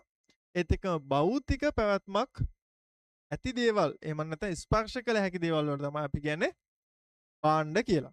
හරි. එතකොට මේකට ඔන්න උදාහරණ විදිහට දීලා තියෙනවා ඇඳුම්, දුරකථන, ඊට පස්සේ ආහාර, ඊට පස්සේ මෝටර් රථ, එතකොට ගෘහ භාණ්ඩ මේ හැමදේම අයිති වෙන්නේ පුතේ මෙන්න මේ භාණ්ඩ ගණයට. හරි. එතකොට සේවා කියන්නේ මොකක්ද? සේවා කියලා කියනවා ඔන්න. සේවා කියලා කියන්නේ මිනිස් අවශ්‍යතා සහ උවමනාවන් ඉටු කර ගැනීමට භාවිතා කරන භෞතික පැවැත්මක් නොමැති අස්පෘශ්‍ය දෑ තමයි අපි කියන්නේ සේවා කියලා. ඒ කියන්නේ මේකෙදි කිසිම භෞතික පැවැත්මක් නැහැ. එතකොට මේ සේවා ගණයට අයිති වෙන දේවල් මොනවද? සේවා ගණයට අයිති වෙනවා පුතේ සෞඛ්‍ය සේවාව, රක්ෂණය, එතකොට ගබඩාකරණය, ඊට පස්සේ ගුරු සේවය, රියදුරු සේවය, ඔන්න ඔය වගේ සියල්ලක්ම අයිති වෙන්නේ මෙන්න මේ සේවා ගණයට. එතකොට මේක ඇයි අපිට ස්පර්ශ කරන්න බෑ කියලා කියන්නේ. මේක ස්පර්ශ කරන්න බෑ කියලා කියන පුතේ මේක ඔයාලට ෆීල් වෙනවා. හැබැයි ඔයාලට මේකේ භෞතික පැවැත්මක් දකින්නේ නැහැ.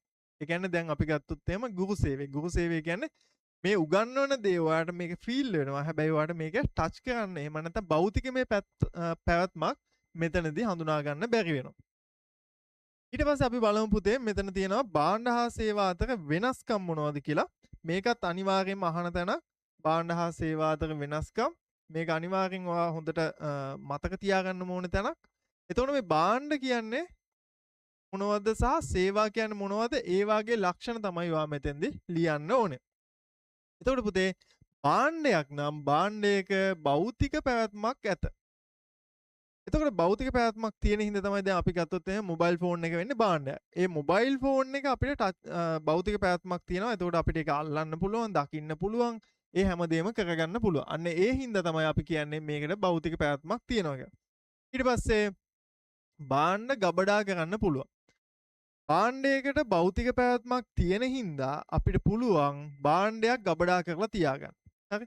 එතකොට අපිට පුළුවන් මොබයිල් ෆෝන් එකක් ගත්තොත් එහෙනම් මොබයිල් ෆෝන්ස් ගෑනලා ස්ටොක් එකක් තියාගන්න පුළුවන්. එහෙම නැත්නම් වාහන ස්ටොක් තියෙනවා සේල්ස් වල. අන්න ඒ විදිහට ගබඩා කරන්න පුළුවන්. ඒත් එක්කම සේවය සපයන්නාගෙන් එහෙම නැත්නම් සපයන්නාගෙන් වෙන් කළ හැක කියනවා. සපයන්නාගෙන් වෙන් කළ හැක කියන්නේ පුතේ වා හිතන්න මොබයිල් ෆෝන් එක. හරි? මොබයිල් ෆෝන් එක තියෙනවා. මේ මොබයිල් ෆෝන් එක ඔන්න මැනුෆැක්චර් කරන එක්කෙනා ඉන්නවා මෙතන. ඒ කියන්නේ නිෂ්පාදකයා ඉන්නවා. හරි?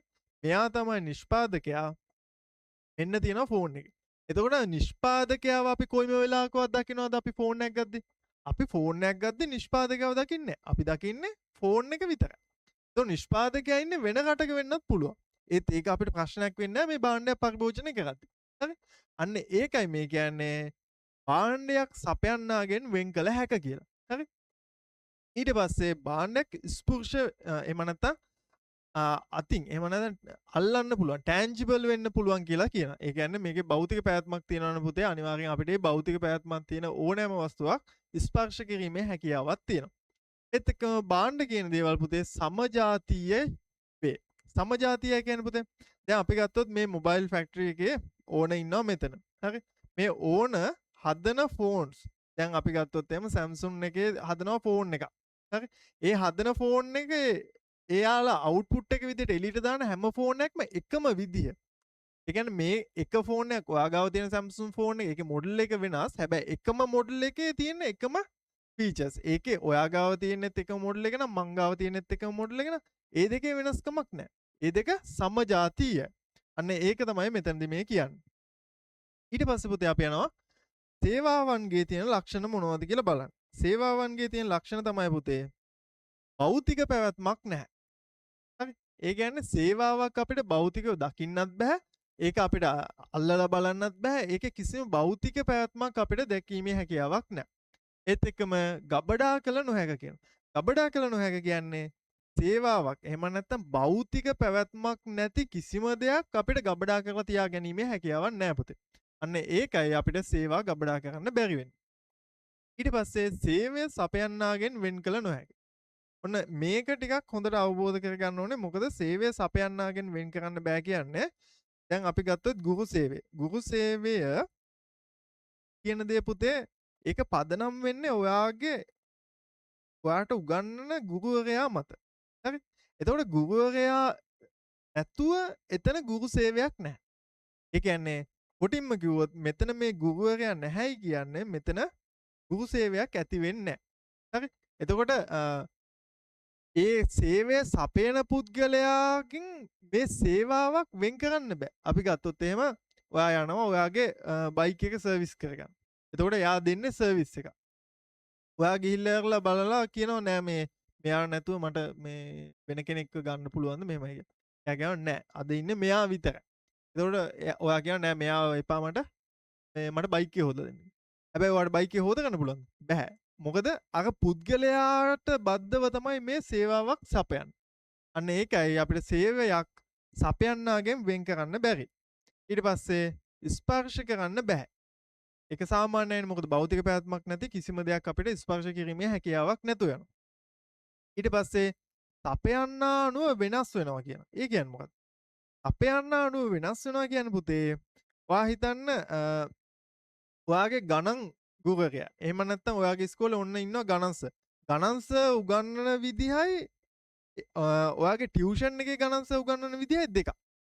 ඒක වෙනස් වෙන්න හේතුව තමයි ඒ ඉන්නේ පුද්ගලයින් දෙන්නේ. එතකොට සේවයක් නම් පුතේ සේවය ගොඩක් දුරට පුද්ගලානුබද්ධයි. ඒ කියන්නේ එක එක පුද්ගලයාගේ තියෙන විවිධ දක්ෂතා.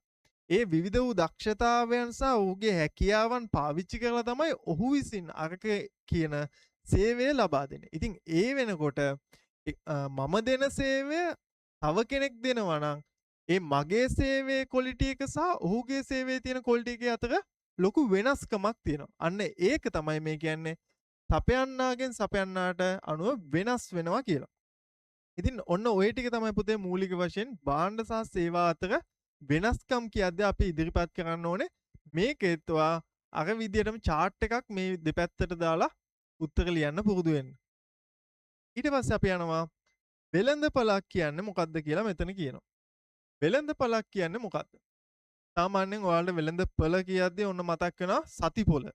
සතිපොළ කියන එකත් ඒත් වෙළඳපළක විවිධ වූ ස්වරූපයන්. වෙළඳපළක් අපි ගත්තොත් එහෙනම් වෙළඳපළක් විවිධ වූ ස්වරූපයන්ගෙන් තියෙනවා. ඒ එක් ස්වරූපයක්. එහෙම නැත්නම් ප්‍රාථමික අධීරයේ ස්වරූපයක් තමයි ඔය සතිපොළ කියලා කියන්නේ. එතකොට සතිපොළක මොකද්ද සිද්ධ වෙන්නේ? සතිපොළක ඉන්න ඔන්න වෙලෙන්දෝ ඉන්නවා.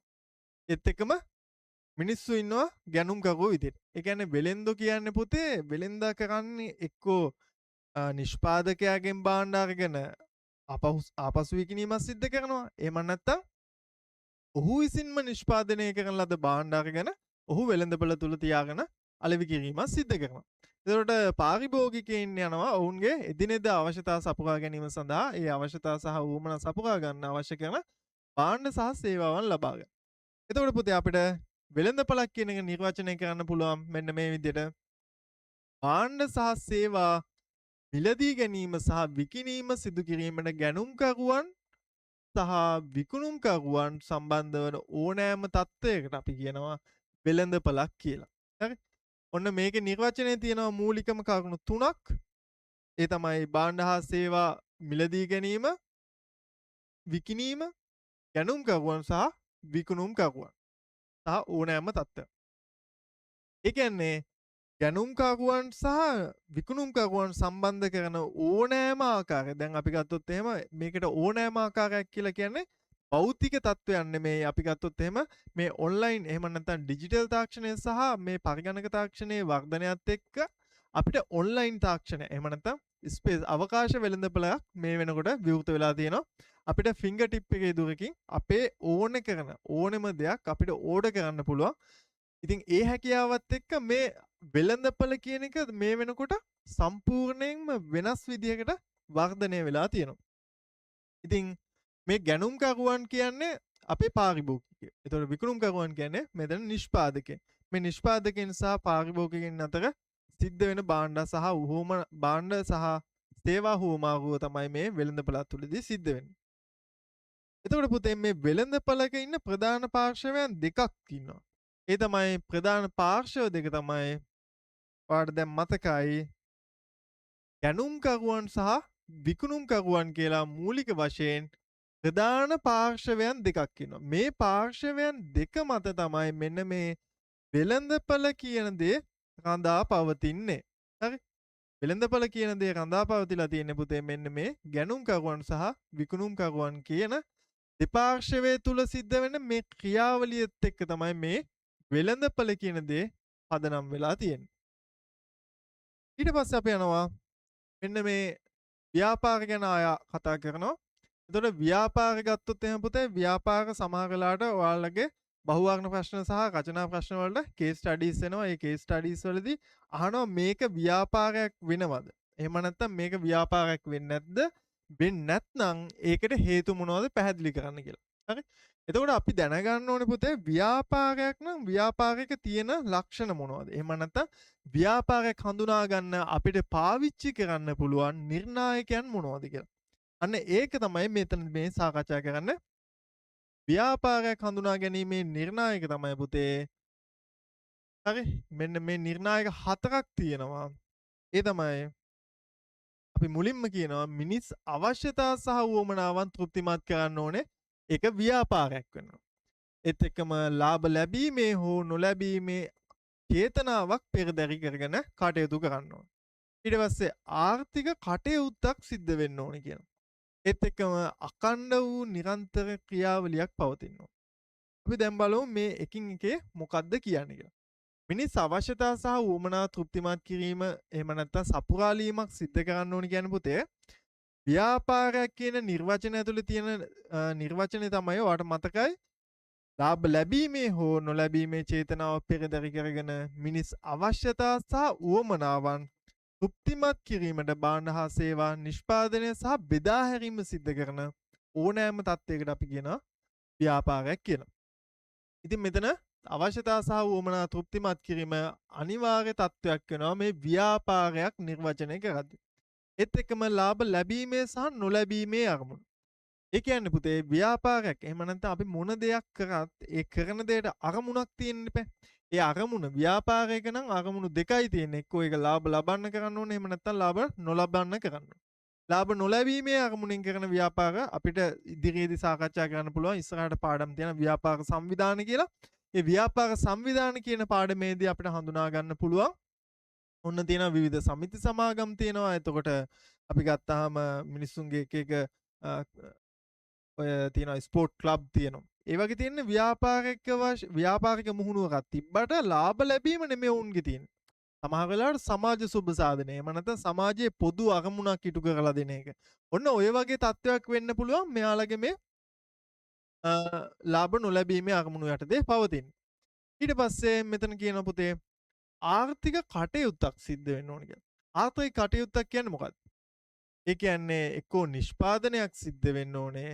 එහෙම නැත්නම් බෙදා හැරීමක් සිද්ධ වෙන්න ඕන. ඔන්න ඔය දෙකෙන් එකක් සිද්ධ වෙන්න ඕනේ. එහෙම නැත්නම් දෙකම සිද්ධ වෙනවා නම් අපි කියනවා ව්‍යාපාරයක් කියලා. හරි? ඒ කියන්නේ නිෂ්පාදනයක් හෝ බෙදා හැරීමක් සිද්ධ වෙනවා නම් තමයි ඒක ආර්ථික කටයුත්තක් වෙන්නේ.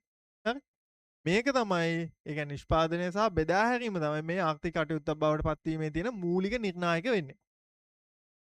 ඒත් එක්කම තියෙනවා මෙන්න ආයි කියනවා අකණ්ඩ වූ නිරන්තර ක්‍රියාවලියක් පවතින්න ඕන කියලා. ඒ කියන්නේ මොකද්ද? දැන් මේකට ඔන්න උදාහරණයක් දීලා තියෙන පුතේ අවුරුදු 5ක් පමණ සිට තම පියා භාවිතා කරන ලද මෝටර් සයිකලේ ලාභයක් තියාගෙන විකිණීම.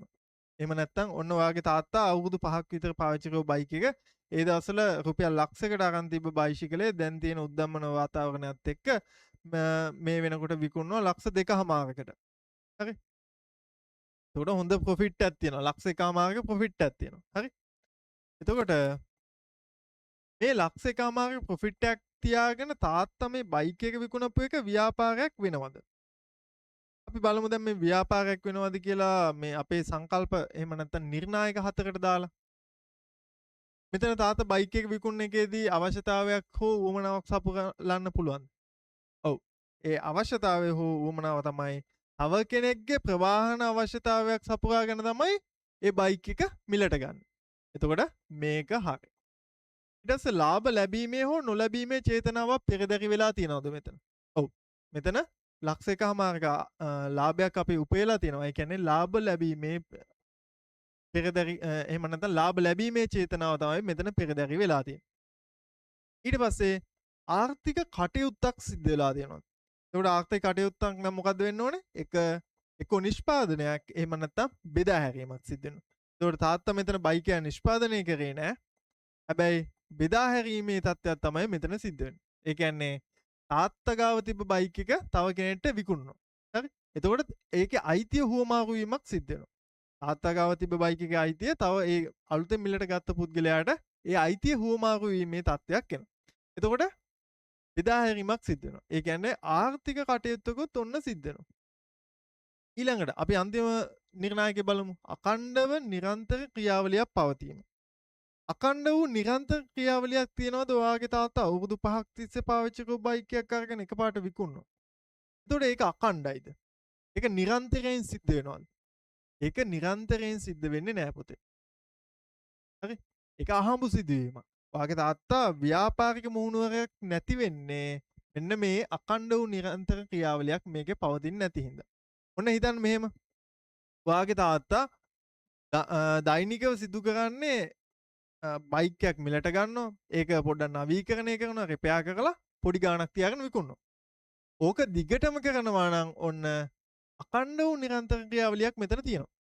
එතකොට මේක අපිට සලකන්න පුළුවන් ව්‍යාපාරයක් විදිහට. හැබැයි මේ තැනදී මෙතන තියෙන්නේ වසර 5ක් පමණ සිට තම පියා භාවිතා කරන ලද මෝටර් සයිකලයේ ලාභයක් තබාගෙන විකිණීම. එතකොට ඒකේ නිරන්තර ක්‍රියාවලියක් නැහැ. එතකොට මේකට අපිට කියන්න පුළුවන් මේ తত্ত্বය ව්‍යාපාරයක් නොවේ. හරි? ව්‍යාපාරයක් නොවේ. ඔන්න ඔය වගේ කේස් ස්ටඩීස් දීලා ඒ කේස් ස්ටඩීස් වලින් අහන්න පුළුවන් මේක ව්‍යාපාරයක් වෙනවද නැද්ද? එහෙම නැත්නම් ව්‍යාපාරයක් වෙනවා නම් ඔයාගේ පිළිතුර පැහැදිලි කරන්න කියලා. අන්න ඒ විදිහට මේක හොඳ අවබෝධයකින් තමයි කරන්න ඕනේ. ඊට පස්සේ අපි යනවා බේකරියක්. බේකරියක් ඔන්න කොහොමද ව්‍යාපාරයක් වෙන්නේ? බේකරියක් ගත්තාම පුතේ එයාලා පාම් බනිස් නිෂ්පාදනය කරනවා. හරි? එතකොට ඒ කියන්නේ මිනිස්සුන්ගේ ආහාර කියන අවශ්‍යතාවය සපුරාලන්න මෙයාලා මෙතනද කටයුතු කරනවා. ආහාර කියන අවශ්‍යතාවය සපුරනවා. ඊට පස්සේ මොකක්ද එයාලගේ අරමුණ වෙන්නේ? අරමුණ තමයි පුතේ ලාභ ලැබීමේ අරමුණ. හරි? ලාභ ලැබීමේ අරමුණක් තියෙනවා. ඊට පස්සේ මොකද්ද මෙයාලගේ ආර්ථික කටයුත්ත? ආර්ථික කටයුත්ත විදිහට අපිට ගන්න පුළුවන් මෙයාලා පාම් බනිස් නිෂ්පාදනය. හරි? පාම් බනිස් නිෂ්පාදනය ඒත් එක්කම චූම් පාම් වගේ දේවල් වලින් මෙයාලා දැන් මේක බෙදා හැරීමකුත් සිද්ධ කරනවා. ඒ කියන්නේ මෙයාලා නිෂ්පාදනය සහ බෙදා හැරීම කියන දෙකම සිද්ධ කරනවා. ඊට පස්සේ අකණ්ඩ ක්‍රියාවලියක් පවතිනවද? අකණ්ඩ ක්‍රියාවලියක් පවතිනවා. මොකද හැමදාම උදේ පාන්දරට ඔයාට ඇහෙනවා සමහරකට ඇහැරෙන්නේ චූම් පාන් එකේ සද්දෙට. අනිවාර්යෙන් ඒක අකණ්ඩව සිද්ධ වෙන ක්‍රියාවලිය. ඔන්න ඔය විදිහට තමයි අපිට ව්‍යාපාරයක් හඳුනා ගන්න පුළුවන් වෙන්නේ. හොඳට මතක තියාගන්න මේ ව්‍යාපාරයක් නිර්වචනය කිරීමේ නිර්ණායක හතර අනිවාර්යෙන් මතක තියාගන්නම ඕනේ තත්ත්වයක්. ඊට පස්සේ පුතේ අපි යනවා මේ ව්‍යාපාරයක තියෙන මූලිකම ලක්ෂණ. හරි. එහෙම නැත්නම් අර මූලිකම ලක්ෂණ කීපයක් අපි සාකච්ඡා කරන්නේ. ඒ මූලිකම ලක්ෂණ වලට අමතරව මේ ව්‍යාපාරවල තවත් ලක්ෂණ කීපයක් තියෙනවා. මේ දේවල් සාමාන්‍ය විදිහට මතක තියාගන්න. මොකද ව්‍යාපාරික අමතක ලක්ෂණ කියන දේවල් අපි නිකන් දැනුමට අපේ දැනුමට මතක තියාගන්න ඉන්න තරමට තමයි හොඳ. ව්‍යාපාරයක් නම් පුතේ ඒ ව්‍යාපාරයත් එක්ක අවදානමක් තියෙනවා කියනවා. ඒත් එක්කම ව්‍යාපාර විසින් උවමනාවන් නිර්මාණය කරනවා කියනවා. ඒත් එක්කම භාණ්ඩ හා සේවාවන් නිර්මාණය කිරීමකුත් සිද්ධ කරනවා. එතකොට අපි බලමු මේ අවදානමක් තියෙනවා කියන්නේ මොකක්ද? අවදානමක් කියන්නේ පුතේ ව්‍යාපාරයක් ආරම්භ කරන පුද්ගලයා. එහෙම නැත්නම් ආයෝජකයා විසින් එතෙන්ට දානවා මුදල්. හරි? එතකොට මේ මුදල් දැම්මට පස්සේ ඔහුගේ මුදල් වලට සරිලන වූ ප්‍රතිලාභයක් මෙයා බලාපොරොත්තු වෙනවා. හරි? මේ ප්‍රතිලාභය ලැබීමටත් පුළුවන්. එහෙම නැත්නම් මේ ප්‍රතිලාභය නොලැබී යන්නත් පුළුවන්. ඒ කියන්නේ ලාභ ලැබීමේ හෝ ලාභ නොලැබීමේ. එහෙම නැත්නම් ලාභ ලැබීමේ හෝ අලාභ ලැබීමට ඇති හැකියාවට අපි කියනවා අවදානමක්. එහෙම නැත්නම් රිස්ක් එකක් කියලා. හරි? එතකොට මේ ව්‍යාපාරයක් නම් පුතේ අපේ ව්‍යාපාරවල ආයෝජනය කරන පුද්ගලයන්ට මේ ලාභ ලබන්නත් හැකියාවක් තියෙනවා. ලාභ නොලැබ එහෙම නැත්නම් අලාභ ලැබීමේ හැකියාවක් හෝ ඔහු විසින් ආයෝජනය කරන ලද සියලු මුදල් ඔහුට අහිමි වීමේ හැකියාවකුත් තියෙනවා. ඒත් එක තමයි ප්‍රතිලාභත් ඉහළයි තියෙන්නේ. ඒ ප්‍රතිලාභ ඉහළ යන්න මූලිකම බලපාන දේ තමයි මේ අවදානම. ඒ අවදානම දකද්දී ඒකත් එක්ක තියෙන ප්‍රතිලාභත් ඉහළ යන්න ගන්නවා. ඊට පස්සේ උවමනාවන් නිර්මාණය කිරීම සහ භාණ්ඩ හා සේවාවන් නිර්මාණය කිරීම කියන එක සාමාන්‍ය තත්ත්වයක් විදිහට ඔයාලට මතකයි. මොකද උවමනාවන් කියන දේවල් තමයි මේ ව්‍යාපාරිකයන් විසින් නිර්මාණය කරන්නේ. ඔවුන් ඒක නිර්මාණය කරලා සම්පූර්ණ සමස්ත සමාජය පුරාවටම මේක ස්ප්‍රෙඩ් කරනවා. හරි? ඊට පස්සේ පුතේ අපි බලමු ව්‍යාපාරයක් විසින් සිදු කරන ලබන ප්‍රධාන කාර්යයන් දෙකක් තියෙනවා. හරි? මේ ප්‍රධාන කාර්යයන් දෙක මොනවද? ව්‍යාපාරයක් විසින් ඉටු කරනු ලබන ප්‍රධාන කාර්යයන් දෙක තමයි පුතේ මිනිස් අවශ්‍යතා සහ උවමනාවන් තෘප්තිමත් කිරීම නැත්නම් සපුරාලීම සහ සම්පත් වලට අගය එකතු කිරීම. අවශ්‍යතා සහ උවමනා සපුරාලන්න මේ ව්‍යාපාර විසින් සිද්ධ කරන්න පුතේ ඔයා දන්නවා භාණ්ඩ හා සේවා නිෂ්පාදනය කිරීම තුළින් මිනිස්සුන්ගේ අවශ්‍යතාවය එහෙම නැත්නම් උවමනාවක් තියෙනවනම් අනේ උවමනාව හෝ අවශ්‍යතාවය සපුරාලන්න කටයුතු කරනවා මෙයාලා. ඒත් එක්කම සම්පත් වලට අගය එකතු කිරීම කියන්නේ මොකක්ද? සම්පත් වලට අගය එකතු කිරීම කියලා කියන්නේ පුතේ ව්‍යාපාරයක ක්‍රියාවලියක් තියෙනවා. එතකොට මේක අපි කියනවා යෙදවුම් නිමවුම් ක්‍රියාවලියක් කියලා. හරි? යෙදවුම් තියෙනවා ඊට පස්සේ ඒක ක්‍රියාවලියකට භාජනය කරනවා ඊට පස්සේ ඔන්න නිමවුමක් හම්බ වෙනවා. හරි? එතකොට පුතේ මේ ක්‍රියාවලියේදී අපි ගන්නවා කියනකොට ඔන්න බේකරි නිෂ්පාදන උදාහරණයකට ගන්නවා. පාම් පිටි ගන්නවා. හරි? ඊට පස්සේ ලුණු, සීනි, වර්ණක වර්ග, රසකාරක වර්ග ඔය හැම දෙයක්ම අපි ගන්නවා අපේ යෙදවුම. එහෙම නැත්නම් ඉන්පුට් විදියට. ඊට පස්සේ මේක ක්‍රියාවලියකට භාජනය කරනවා. මේ මෙහෙයුම් ක්‍රියාවලිය කියන්නේ මෙන්න මේකටම තමයි. මෙහෙයුම් ක්‍රියාවලිය කියන්නේ ඔයාගේ 13 වසරක තියෙන සම්පූර්ණ සමස්ත පාඩම් මේකකයක්. ඊට පස්සේ මේක අපි මේ පිටි අනලා එතකොට ඒවට ඕනේ කරන තව ඉන්ග්‍රීඩියන්ට්ස් හදලා ඒ සමස්ත ක්‍රියාවලිය සිද්ධ කරලා අපිට ඕනේ කරන පාම් බනිස් කියන දේවල් අපේ නිමවුම් විදියට ලබා ගන්නවා. පාම් බනිස් එතකොට ওই ෂෝටිස් වගේ විදිහට මේක මේ බේකරි නිෂ්පාදන වල අවුට්පුට් එක විදිහට අපි ගන්න. හරි? එතකොට ඔන්න ඔයාලට බලන්න පුළුවන් සම්පත් වලට අගේ එකතු වෙන හැටි. පාම් පිටි කියන එක තමයි අපි යෙදවුම් විදිහට ගත්තේ. එතකොට පාම් පිටි කියන එක නෙමෙයි අපි දකින්නේ අන්තිමට මෙන්න මේ පාන් සහ බනිස් කියන විදිහේ බේකරි නිෂ්පාදන පෙළක් තමයි දකින්නේ.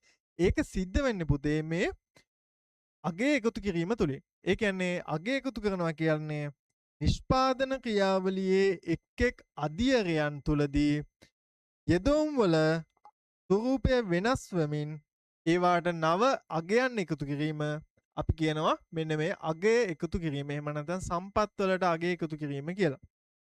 ලංකාව තුළ ගොඩක් දුරට සිද්ධ වෙන්නේ අගය එකතු කිරීමේ නිෂ්පාදන. ඒ කියන්නේ අපි ගත්තොත් එහෙම ලංකාවේ එක්ස්පෝර්ට් මාකට් එකේ ගොඩාක් ලොකු මාජින් එකක් අරගෙන තියෙනවා ඇපරල් සෙක්ටර් එක. ඒ ඇපරල් සෙක්ටර් එකෙන් කරන්නත් පුතේ මේ ගොඩක් දුරට අගය එකතු කිරීමක්. ඒ කියන්නේ 20ක් 30ත් අතර අගයක් තමයි මේ ඇපරල් සෙක්ටර් එකෙන් එකතු කරලා ආපහු එක්ස්පෝර්ට් කරන්නේ. ඒක අපි ගත්තොත් ලංකාවට පිටරටින් අවශ්‍ය කරන ෆැබ්‍රික් එක ගේනවා. එතකොට තියෙන ටෙක්නොලොජි එක මැෂින්ස් ඒ සියල්ලම ගෙනල්ලා ලංකාව ඇතුලේ අපේ ශ්‍රමය පාවිච්චි කරලා මේක ආපහු රීබිල්ඩ් කරලා එහෙම නැත්නම් මේකට වැලියු ඇඩ් එකක් කරලා ආපහු එක්ස්පෝර්ට් කරනවා. ඉතින් මේක ඇත්තටම ලංකාවේ තියෙන ආර්ථිකයට ලංකාවේ තියෙන ශ්‍රමයෙන් ප්‍රයෝජන ගන්න බොහොම සුළු ප්‍රමාණයක්. ඒ කියන්නේ 20ක් 30ක විතර වැලියු ඇඩ් එකක් විතරයි නම් මෙතන සිද්ධ වෙන්නේ. අපිටම අපේ සාමාන්‍ය සමස්ත නිෂ්පාදනයට මේක දායක කර ගැනීම හැකියාවක් තිබ්බනම් ලංකාවේ දල්දේශ නිෂ්පාදිතය ගොඩක් ඉහළට ගන්න හැකියාවක් තියෙනවා. ඊට පස්සේ මේකේ නිර්වචනය විදිහට පුතේ ඔයාලට ගන්න පුළුවන් මෙන්න මේ අගය සම්පත් වලට අගය එකතු කිරීම කියන එක භාණ්ඩ සහ සේවා නිෂ්පාදනයේදී යොදා ගන්නා සම්පත් වල ස්වරූපය වෙනස් කිරීම මගින් අගය වැඩි කිරීම එකතු කළ අගය කියලා කියනවා. ඔයාලට එකතු කළ අගය කියද්දි මතක් වෙන්න ඕනේ VAT එක. මොකද VAT එකේදී කියන්නේ value added tax. ඒ කියන්නේ එකතු කළ අගය මත බදු තමයි මේ VAT කියලා කියන්නේ. හරි? එතකොට මේ බදු වර්ග ගැන ඔයාගේ ඉකෝන් පාඩමේදී සාකච්ඡා කරමු. ඊට පස්සේ පුතේ තියෙනවා ව්‍යාපාර අරමුණු. ව්‍යාපාර අරමුණු ගත්තාම ව්‍යාපාර අරමුණුත් කීපයක් තියෙනවා. ඒවා එක් ව්‍යාපාරයෙන් ව්‍යාපාරයට උන්ගේ අරමුණු වෙනස් වෙන්නත් පුළුවන්. උන්ගේ ව්‍යාපාර සංවිධානයේ ස්වභාවය අනුව. එතකොට ව්‍යාපාරිකේ ව්‍යාපාරයේ අයිතිකරුවන්ගේ අවශ්‍යතා අනුව සහ ඔවුන්ගේ සංවිධාන සංස්කෘතිය අනුව. මෙන්න මේ සියල්ලම අනුව ඔවුන්ගේ ව්‍යාපාරික අරමුණු වෙනස් වෙන්න හැකියාවක් තියෙනවා. ඊට පස්සේ බලමු අපි මූලික අරමුණු මොනවද තියෙන්නේ. මුලින්ම තියෙනවා පුතේ ලාභ උපරිම කිරීම. ලාභ උපරිම කිරීම කියලා කියන්නේ ඕනම ව්‍යාපාරිකයෙක් මොනම හෝ ආකාරයක ව්‍යාපාරයකට මුදල් යොදනවා නම් ඒ පෞද්ගලික අංශයේ ව්‍යාපාර මුදල් යොදවන්නේ ඔවුන්ගේ පෞද්ගලික ධනෙ. එහෙම නැත්නම් ලාභය උපරිම කර ගැනීමේ අපේක්ෂාව. අන්න ඒක තමයි මේ ලාභ උපරිම කිරීම කියලා කියන්නේ. ඊට පස්සේ වෙළඳපළ කොටස උපරිම කිරීම. වෙළඳපළ කොටස කියන්නේ මොකක්ද? වෙළඳපළ කොටසක් කියලා කියන්නේ පුතේ සමජාතිය නිෂ්පාදිත තියෙනවනේ. දැන් අපි ගත්තොත් එහෙම සපත්තු. සපත්තු කියන මාකට් එක ඇතුලේ ඉන්න බ්‍රෑන්ඩ් නේම් මොනවද? ඉන්න බ්‍රෑන්ඩ් නේම් තමයි DSI ඉන්නවා. ඊට පස්සේ රන්පා තියෙනවා. ඊට පස්සේ ඔය එක එක පොඩි වෙන නිෂ්පාදන තියෙනවා. ඒත් එක්ක බීට් තියෙනවා. එතකොට වේව්ස් තියෙනවා. ඔන්න ඔය විදිහට විවිධ වූ බ්‍රෑන්ඩ් නේම් තියෙනවා. එතකොට මේ එක එක බ්‍රෑන්ඩ් නේම් එක කොච්චරක් සමස්ත වෙළඳපළෙන් අත්පත් කරගෙන තියෙනවද කියන එක තමයි මේ වෙළඳපළ කොටස කියලා කියන්නේ. එතකොට මේ හැම ව්‍යාපාරිකම අරමුණ වෙන්නේ ඔවුන් සතුව තියෙන වෙළඳපළ කොටස වර්ධනය කිරීම. හරි? ඔවුන් සතුව තියෙන වෙළඳපළ කොටස දැන් DSI එකේ වෙළඳපළ කොටස තියෙනවා නම් 30%ක් ඔවුන්ගේ ඊළඟ අවුරුද්දේ අරමුණ වෙන්නේ මේ 130 140ක් බවට පත් කරන එක වෙන්න පුළුවන්. ඒ කියන්නේ ඔවුන් මේ වෙළඳපළ කොටස වර්ධනය කිරීම හරහා ඔවුන්ට ලබා ගන්න පුළුවන් වෙනවා. ඔවුන්ගේ ලාභය වැඩි කර ගන්න පුළුවන් වෙනවා. එතකොට ඔවුන්ගේ කීර්තිනාමය වැඩි වෙනවා. පාරිභෝගික කොටස වැඩි වෙනවා. මේ සියල්ලක්ම රඳා පවතිනවා මෙන්න මේ වෙළඳපළ කොටස උපරිම කරන එකත් එක්ක. ඊට පස්සේ පුතේ තියෙනවා අරමුණක් විකුණුම් උපරිම කිරීම කියලා. විකුණුම් උපරිම කියන්නේ අපි ගත්තොත් එහෙම මේ DSI එකේ ඔන්න තියෙනවා monthly sale එක තියෙනවා. අපි ගත්තොත් ඒකක වලින් ඒකක 10000ක් මෙයාලා මාසයකට සෙල් කරනවා.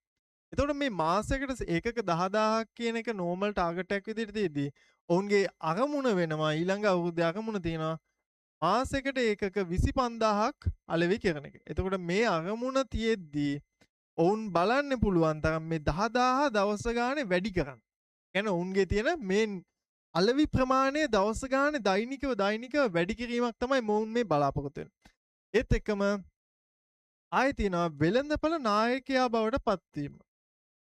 වෙළඳපොළ නායකයා බවට පත්වීම කියන්නේ පුතේ සමස්ත වෙළඳපොළෙන් Taman භාණ්ඩයක් හෝ සේවාවක් නිෂ්පාදනය කරනු ලබන සමස්ත වෙළඳපොළින් වැඩි කොටසක් අරගෙන වෙළඳපොළ ආධිපත්‍යය Tamanගේ ව්‍යාපාරයට ලබා ගන්න එක. අපි ගත්තොත් එහෙම ලංකාවේ සෙරෙප්පු සපත්තු කියන මාකට් එක ගත්තොත් එහෙම මේ ෆුට්වෙයා වල ඉන්න නම්බර් 1 බ්‍රෑන්ඩ් එක තමයි පුතේ මෙන්න මේ DSI. ලංකාවේ ඕනම කෙනෙක්ට පාසල් පාවාහන සන්නාමයේ ප්‍රමුඛයා විදියට මතක් වෙන්නේ DSI බ්‍රෑන්ඩ් එක. අන්න ඒ විදිහට වෙළඳපොළ නායකයා බවට පත් වෙන එක හැම ව්‍යාපාරිකයෙක්ගේම මූලිකම අරමුණක් බවට පත් වෙලා තියෙනවා. ඊට පස්සේ තියෙනවා පුතේ පාරිභෝගික තෘප්තිය ඉහළ නම්වන එක. මොකද්ද මේ තෘප්තිය කියන්නේ? තෘප්තිය කියලා කියන්නේ කොච්චරක් දුරට මේ භාණ්ඩය හෝ එහෙම නැත්නම් සේවාව පාවිච්චි කරලා අදාළ පාරිභෝගිකයා සතුටටපත් වෙනවද කියන එක. මේ පාරිභෝගික තෘප්තිය කියන එක පුතේ අනිවාර්යෙන් වැදගත් දෙයක්. මේක ඉන්ඩෙක්ස් එකක් විදිහට අපිට කැල් කරන්න පුළුවන්. ඒක ඔයාලට ඔයාලගේ විෂය නිර්දේශය නැහැ. නමුත් මේ පාරිභෝගික තෘප්තිය ගැන අනිවාර්යෙන් හැම ව්‍යාපාරයක්ම සලකා බලන්න ඕනේ. හේතුව තමයි මේ පාරිභෝගික තෘප්තිය පහළ මට්ටමක නම් තියෙන්නේ ඔයා ඉදිරිපත් කරන භාණ්ඩේ කොච්චර ක්වොලිටි එකකින් කොච්චර හොඳ එහෙම නැත්නම් කොච්චර හොඳ එෆර්ට් එකක් දාලා ඔයා ඒක මාකට් එකේ අලෙවි කරන්න හැදුවත් පාරිභෝගික තෘප්තිය කියන දේ පහළ නම් ඒ භාණ්ඩය වෙළඳපොළ තුල අනිවාර්යෙන් අසාර්ථක වෙනවා. ඒක තමයි தත්ත්වය. එතකොට ව්‍යාපාරිකයෙක් විදිහට ඉද්දී ඔහුගේ සාර්ථකත්වයේ රඳා පවතින ප්‍රධානතම සාධකයක් තමයි මෙන්න මේ පාරිභෝගික තෘප්තිය දිනෙන් දින වර්ධනය කරගන්න එක. මොකද පාරිභෝගික තෘප්තිය වැඩි වෙන්න පුතේ ඔයා අමුතුවෙන් ඔයාගේ මාකටිං කැම්පේන්ස් වලට වියදම් කරන්න ඕනේ නැහැ. මොකද ඔයාගේ බ්‍රෑන්ඩ් එකත් එක්ක මේ පාරිභෝගික තෘප්තිය ඉහළ යද්දී ඔහු ලෝයල් කස්ටමර් කෙනෙක් බවට පත් වෙනවා. එතකොට ඔහු විසින්ම ඔයාගේ භාණ්ඩය හෝ සේවාව රෙකමන්ඩ් කරන්න ගන්නවා. අන්න අර බ්‍රෑන්ඩ් එක හොඳයි. මේ දැන් අපි ගත්තොත් එහෙම ඕනම දරුවෙක්ට දෙමාපිය සපත්තුවක් එහෙම නැත්නම් සිරිප්පුවක් ගන්න ගියොත් එහෙම පාසල් සපත්තු එහෙම නැත්නම් මේ මාකට් එකේ ඉන්න ප්‍රධානියා තමයි DSI වෙන්නේ. ඒතකොට DSI එකේදී පුතේ අපිට තියෙන පාරිභෝගික තෘප්තිය ඉහළ මට්ටමක්. මොකද අවුරුදු ගාණක් තිස්සේ හැම ගෙදරකම වගේ දරුවෙක්ට අරන් දුන්නේ මූලික වශයෙන් DSI සපත්තු. ඒතකොට හැමෝටම මේ එක්ස්පීරියන්ස් එක තියෙනවා. ඒ කියන්නේ ඔවුන් විසින් ඒ භාණ්ඩය පාවිච්චි කරලා ඒකේ අත්දැකීමක් ලැබලා තියෙනවා. ඒතකොට ඒ අත්දැකීමත් එක්ක ඒ අත්දැකීම තියෙන පොසිටිව් විදිහට. ඒ කියන්නේ මේ පාරිභෝගික තෘප්තිය ඊටාම ඉහළ තැනක තියෙනවා. ඒතකොට හැමෝම රෙකමන්ඩ් කරන්නේ හරි ඔයා ගන්න DSI සපත් දෙක. හරි අන්න ඒ විදිහට පාරිභෝගික තෘප්තිය ඉහළ යනවත් එක්ක ව්‍යාපාර ආයතනයේ වක්‍රාකාරව සේල්ස් වැඩි වෙනවා. එතකොට ඔවුන්ගේ වෙළඳපොළ කොටස වැඩි වෙනවා. පාරිභෝගික කොටස වැඩි වෙනවා. මෙන්න මේ සියල්ලක්ම වැඩි වෙන්න පටන් ගන්නවා. ඊට පස්සේ පුතේ සමාජය සහ ප්‍රජාවගේ සුබ සාධනය තියෙනවා. ඒ කියන්නේ සමාජ සහ ප්‍රජා සුබ සාධනයක් කියන එක මේ වර්තමානයේ වෙනකොට ව්‍යාපාරික මූලික අරමුණක් බවට පත් වෙලා තියෙනවා. ඒකට හේතුව තමයි දැන් තියෙන ව්‍යාපාරික ලෝකය සම්පූර්ණ සංකීර්ණතාවයකට පත් වෙලා තියෙනවා. මේකත් එක්ක ව්‍යාපාර වලට ඇල්මැති පාර්ශව සහ ප්‍රෙෂර් ගෲප්ස් එහෙම නැත්නම් පීඩන කණ්ඩායම් විසින් එල්ල කරනු ලබන බලපෑමත් රජයන් විසින් සහ අන්තර්ජාතික වශයෙන් එල්ලවන බලපෑමත් එක්ක මෙන්න මේ සමාජ වගකීම් සහ සමාජයේ එහෙම නැත්නම් ප්‍රජාවගේ සුබ සාධනය ගැන මේ ව්‍යාපාරිකයන් වෙනදට වඩා ගොඩාක් දුරට හිතනවා. එතකොට මේ සුබ සාධනය හරහා සිද්ධ වෙන්න පුතේ වක්‍රානුකූල බලපෑම. මේ වක්‍රානුකූල බලපෑම තමයි මේ සුබ සාධනය හරහා හිතන්න කම්පැනි එකක් තියෙනවා සුබ සාධනය වැඩි වශයෙන් සිද්ධ කරනවා.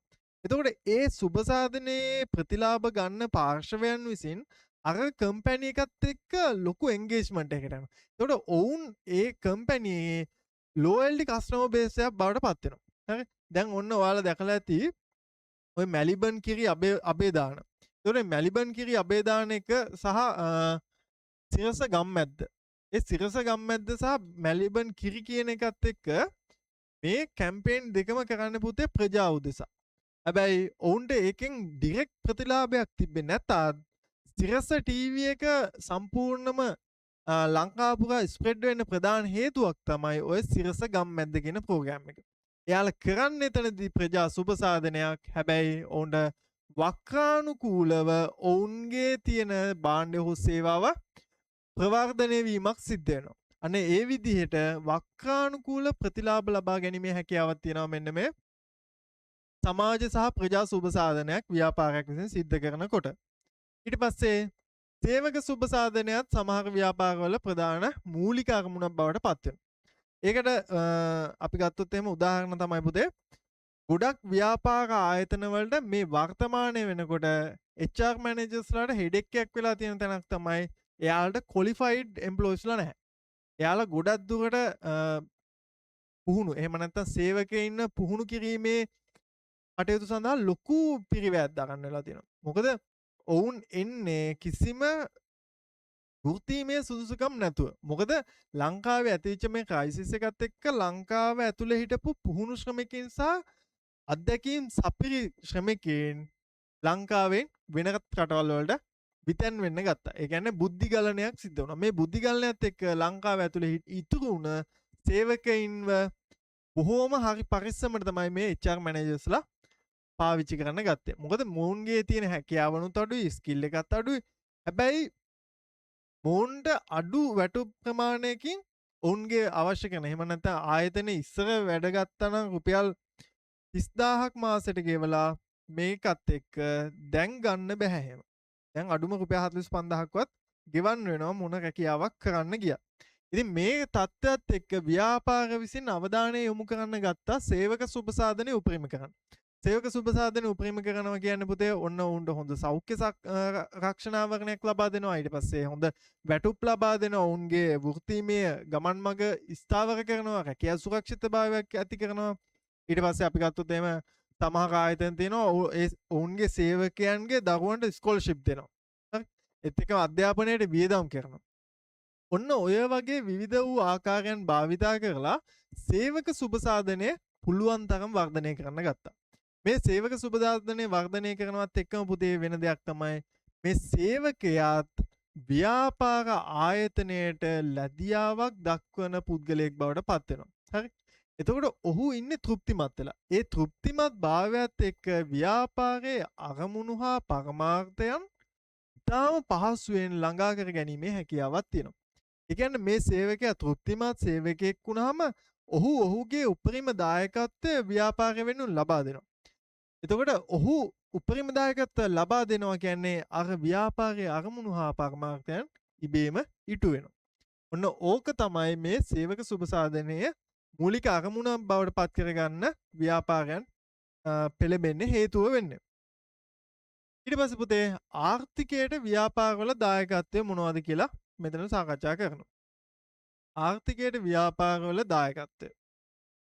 ඔයාලා දකින්නේ මොනවද ව්‍යාපාර විසින් ආර්ථිකයට කරන්නේ? ආර්ථිකයට කරනවා පුතේ ආර්ථික වර්ධනයට දායක වෙනවා. හරි. ඒත් එක්කම රැකියා උත්පාදනයකට දායක වෙනවා. ඊට පස්සේ නවෝත්පාදනයන් සිද්ධ කරනවා මේ ව්‍යාපාරිකයන්. ඊට පස්සේ සමාජ වගකීම් ඉටු කරනවා. ඒත් එක්ක වෙනස් වෙන සංකීර්ණ උවමනාවන් ඉටු කරන්න මෙන්න මේ ව්‍යාපාරිකයන් විසින් දායක වෙනවා. එතකොට ජාතික ආර්ථික සංවර්ධනයට දායක වෙනවා කියන්නේ කොහොමද?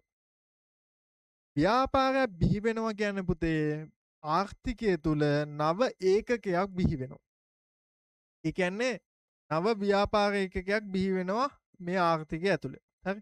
මේ ආර්ථිකය රඳා පවතින්නේම සම්පූර්ණ සමස්ත ව්‍යාපාරයන් සමූහයකගේ එකතුවක් මත සහ ඔවුන්ගේ ක්‍රියාකාරකම් සහ ඔවුන්ගේ තියෙන පර්ෆෝමන්ස් මත තමයි මේ සමස්ත ආර්ථිකය රඳා පැවැත්මක් තියෙන්නේ.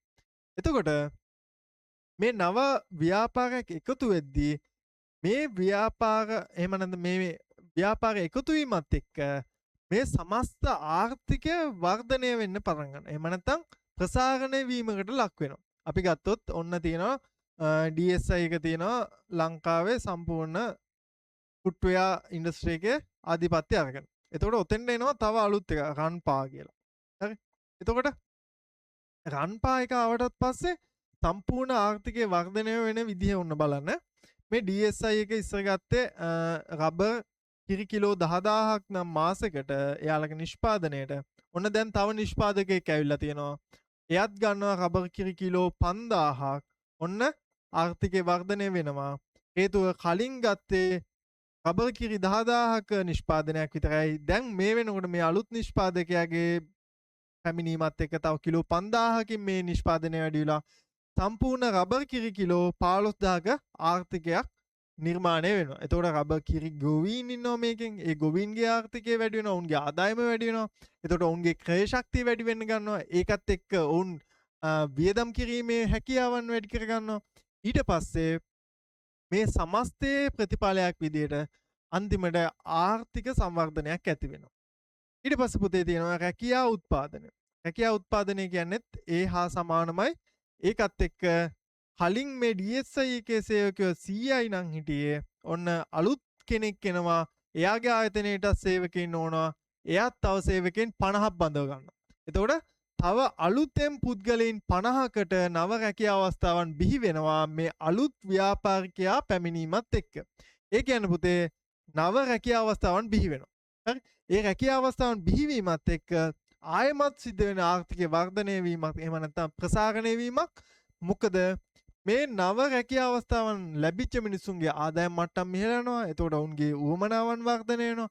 ඒත් එක්කම ඔහුගේ ආදායම තියෙන නිසා ඔහු ඒක වියදම් කරන්න ගන්නවා. හරි? මෙන්න මේ විදිහට රැකියා උත්පාදනයකුත් සිද්ධ වෙනවා. ඊට පස්සේ නවෝත්පාදනයන් සිද්ධ වෙනවා.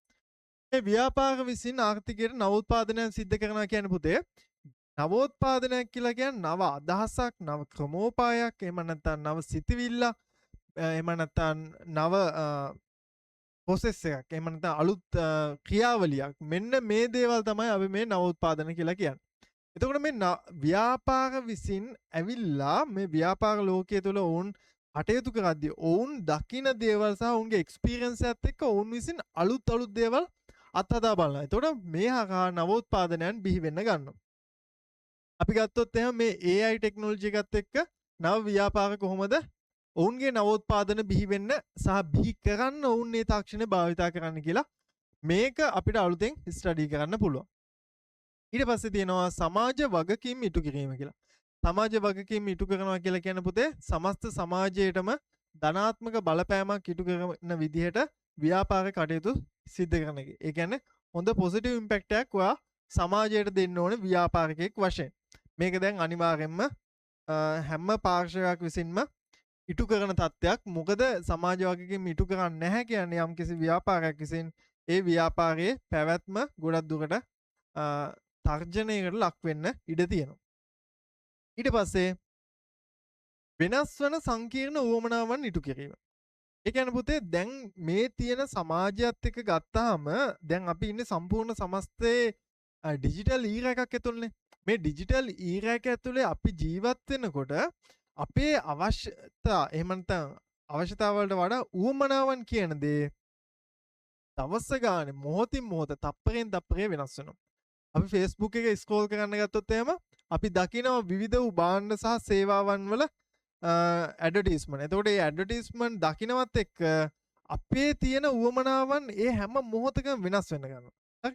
එතකොට මේ උවමනාවන් සංකීර්ණ විදිහට වෙනස් වෙද්දී ඒ සංකීර්ණ උවමනාවන් වෙනස් වුනහම ඒ අවස්ථාව හඳුනාගෙන ඒක තෘප්තිමත් කරන්න මේ ව්‍යාපාරිකයන් විසින් භාණ්ඩ හා සේවාවන් නිෂ්පාදනය සිදු කරනවා. ඒ කියන්නේ මේ භාණ්ඩ හා සේවාවන් නිෂ්පාදනය කරලා මෙයාලා කරන්නේ මේ වෙනස් වෙන සංකීර්ණ උවමනාව තෘප්තිමත් කිරීම.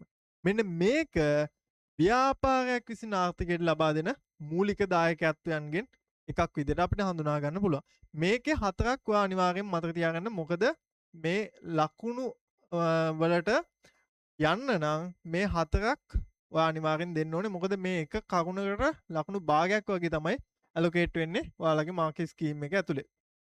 හරි. මෙන්න මේක තමයි පුතේ ඔයාගේ පළවෙනි පාඩම් මේකකේ තියෙන පළවෙනි කොටස. එහෙම නැත්නම් අපි මේකේ තියෙනවා 1 9ට වෙනකන් කොටස් තියෙනවා. මේ තියෙන්නේ 1 කියන සම්පූර්ණ පාඩම් මේකකේ. එතකොට මෙන්න මේ විදිහට අපිට සරලව අපේ මේ පළවෙනි පාඩමේ පළවෙනි අනුමාතෘකා කොටස අවසන් කරන්න පුළුවන්. ඒත් එකම පුතේ මතක් කරගන්නම් අපේ ව්‍යාපාර අධ්‍යයනය ඔන්ලයින් ක්ලාස් එකක් තියෙනවා සම්පූර්ණ ලංකාවටම ඔන්ලයින් ක්ලාස් එකක්. මේකෙදී ඔයාට අපේ ඉදිරි ක්ලාසස් වලට ජොයින් වෙනවා නම් ජොයින් වෙන්න පුළුවන්. අපේ WhatsApp නම්බර් එක මම මෙතන දියන්නම්. 077යි 670යි 43යි 41. හරි? මෙන්න මේ WhatsApp නම්බර් එකට මැසේජ් එකක් දාන්න 2028 තියරි අපි පටන් ගන්නවා. අලුත් බැච් එකක්. ඒ තමයි 7 වෙනි මාසේ 6 වෙනි සඳුදා. හරි? සඳුදා පටන් ගන්නවා. ඉතින් මේ ක්ලාස් එකට ජොයින් වෙන්න ඕන නම් මෙන්න මේ WhatsApp නම්බර් එකට මැසේජ් එකක් දාන්න. ක්ලාස් ගැන ඩීටේල්ස් දැනගන්න පුළුවන්. අපේ YouTube channel එක subscribe කරලා තියාගන්න, follow කරලා තියාගන්න. Facebook එකෙත් තියෙනවා. එතකොට Facebook එකේ ඉෂාක මීදුම් කියලා තියෙනවා page එකක්. ඒක follow කරලා ඔයාලට දිගටම ව්‍යාපාර අධ්‍යයනය 2028 2027 සම්පූර්ණ theory සහ past paper discussions වලට සවන් දෙන්න හැකියාවක් තියෙනවා. ඉතින් හැමෝටම සුබ දවසක්.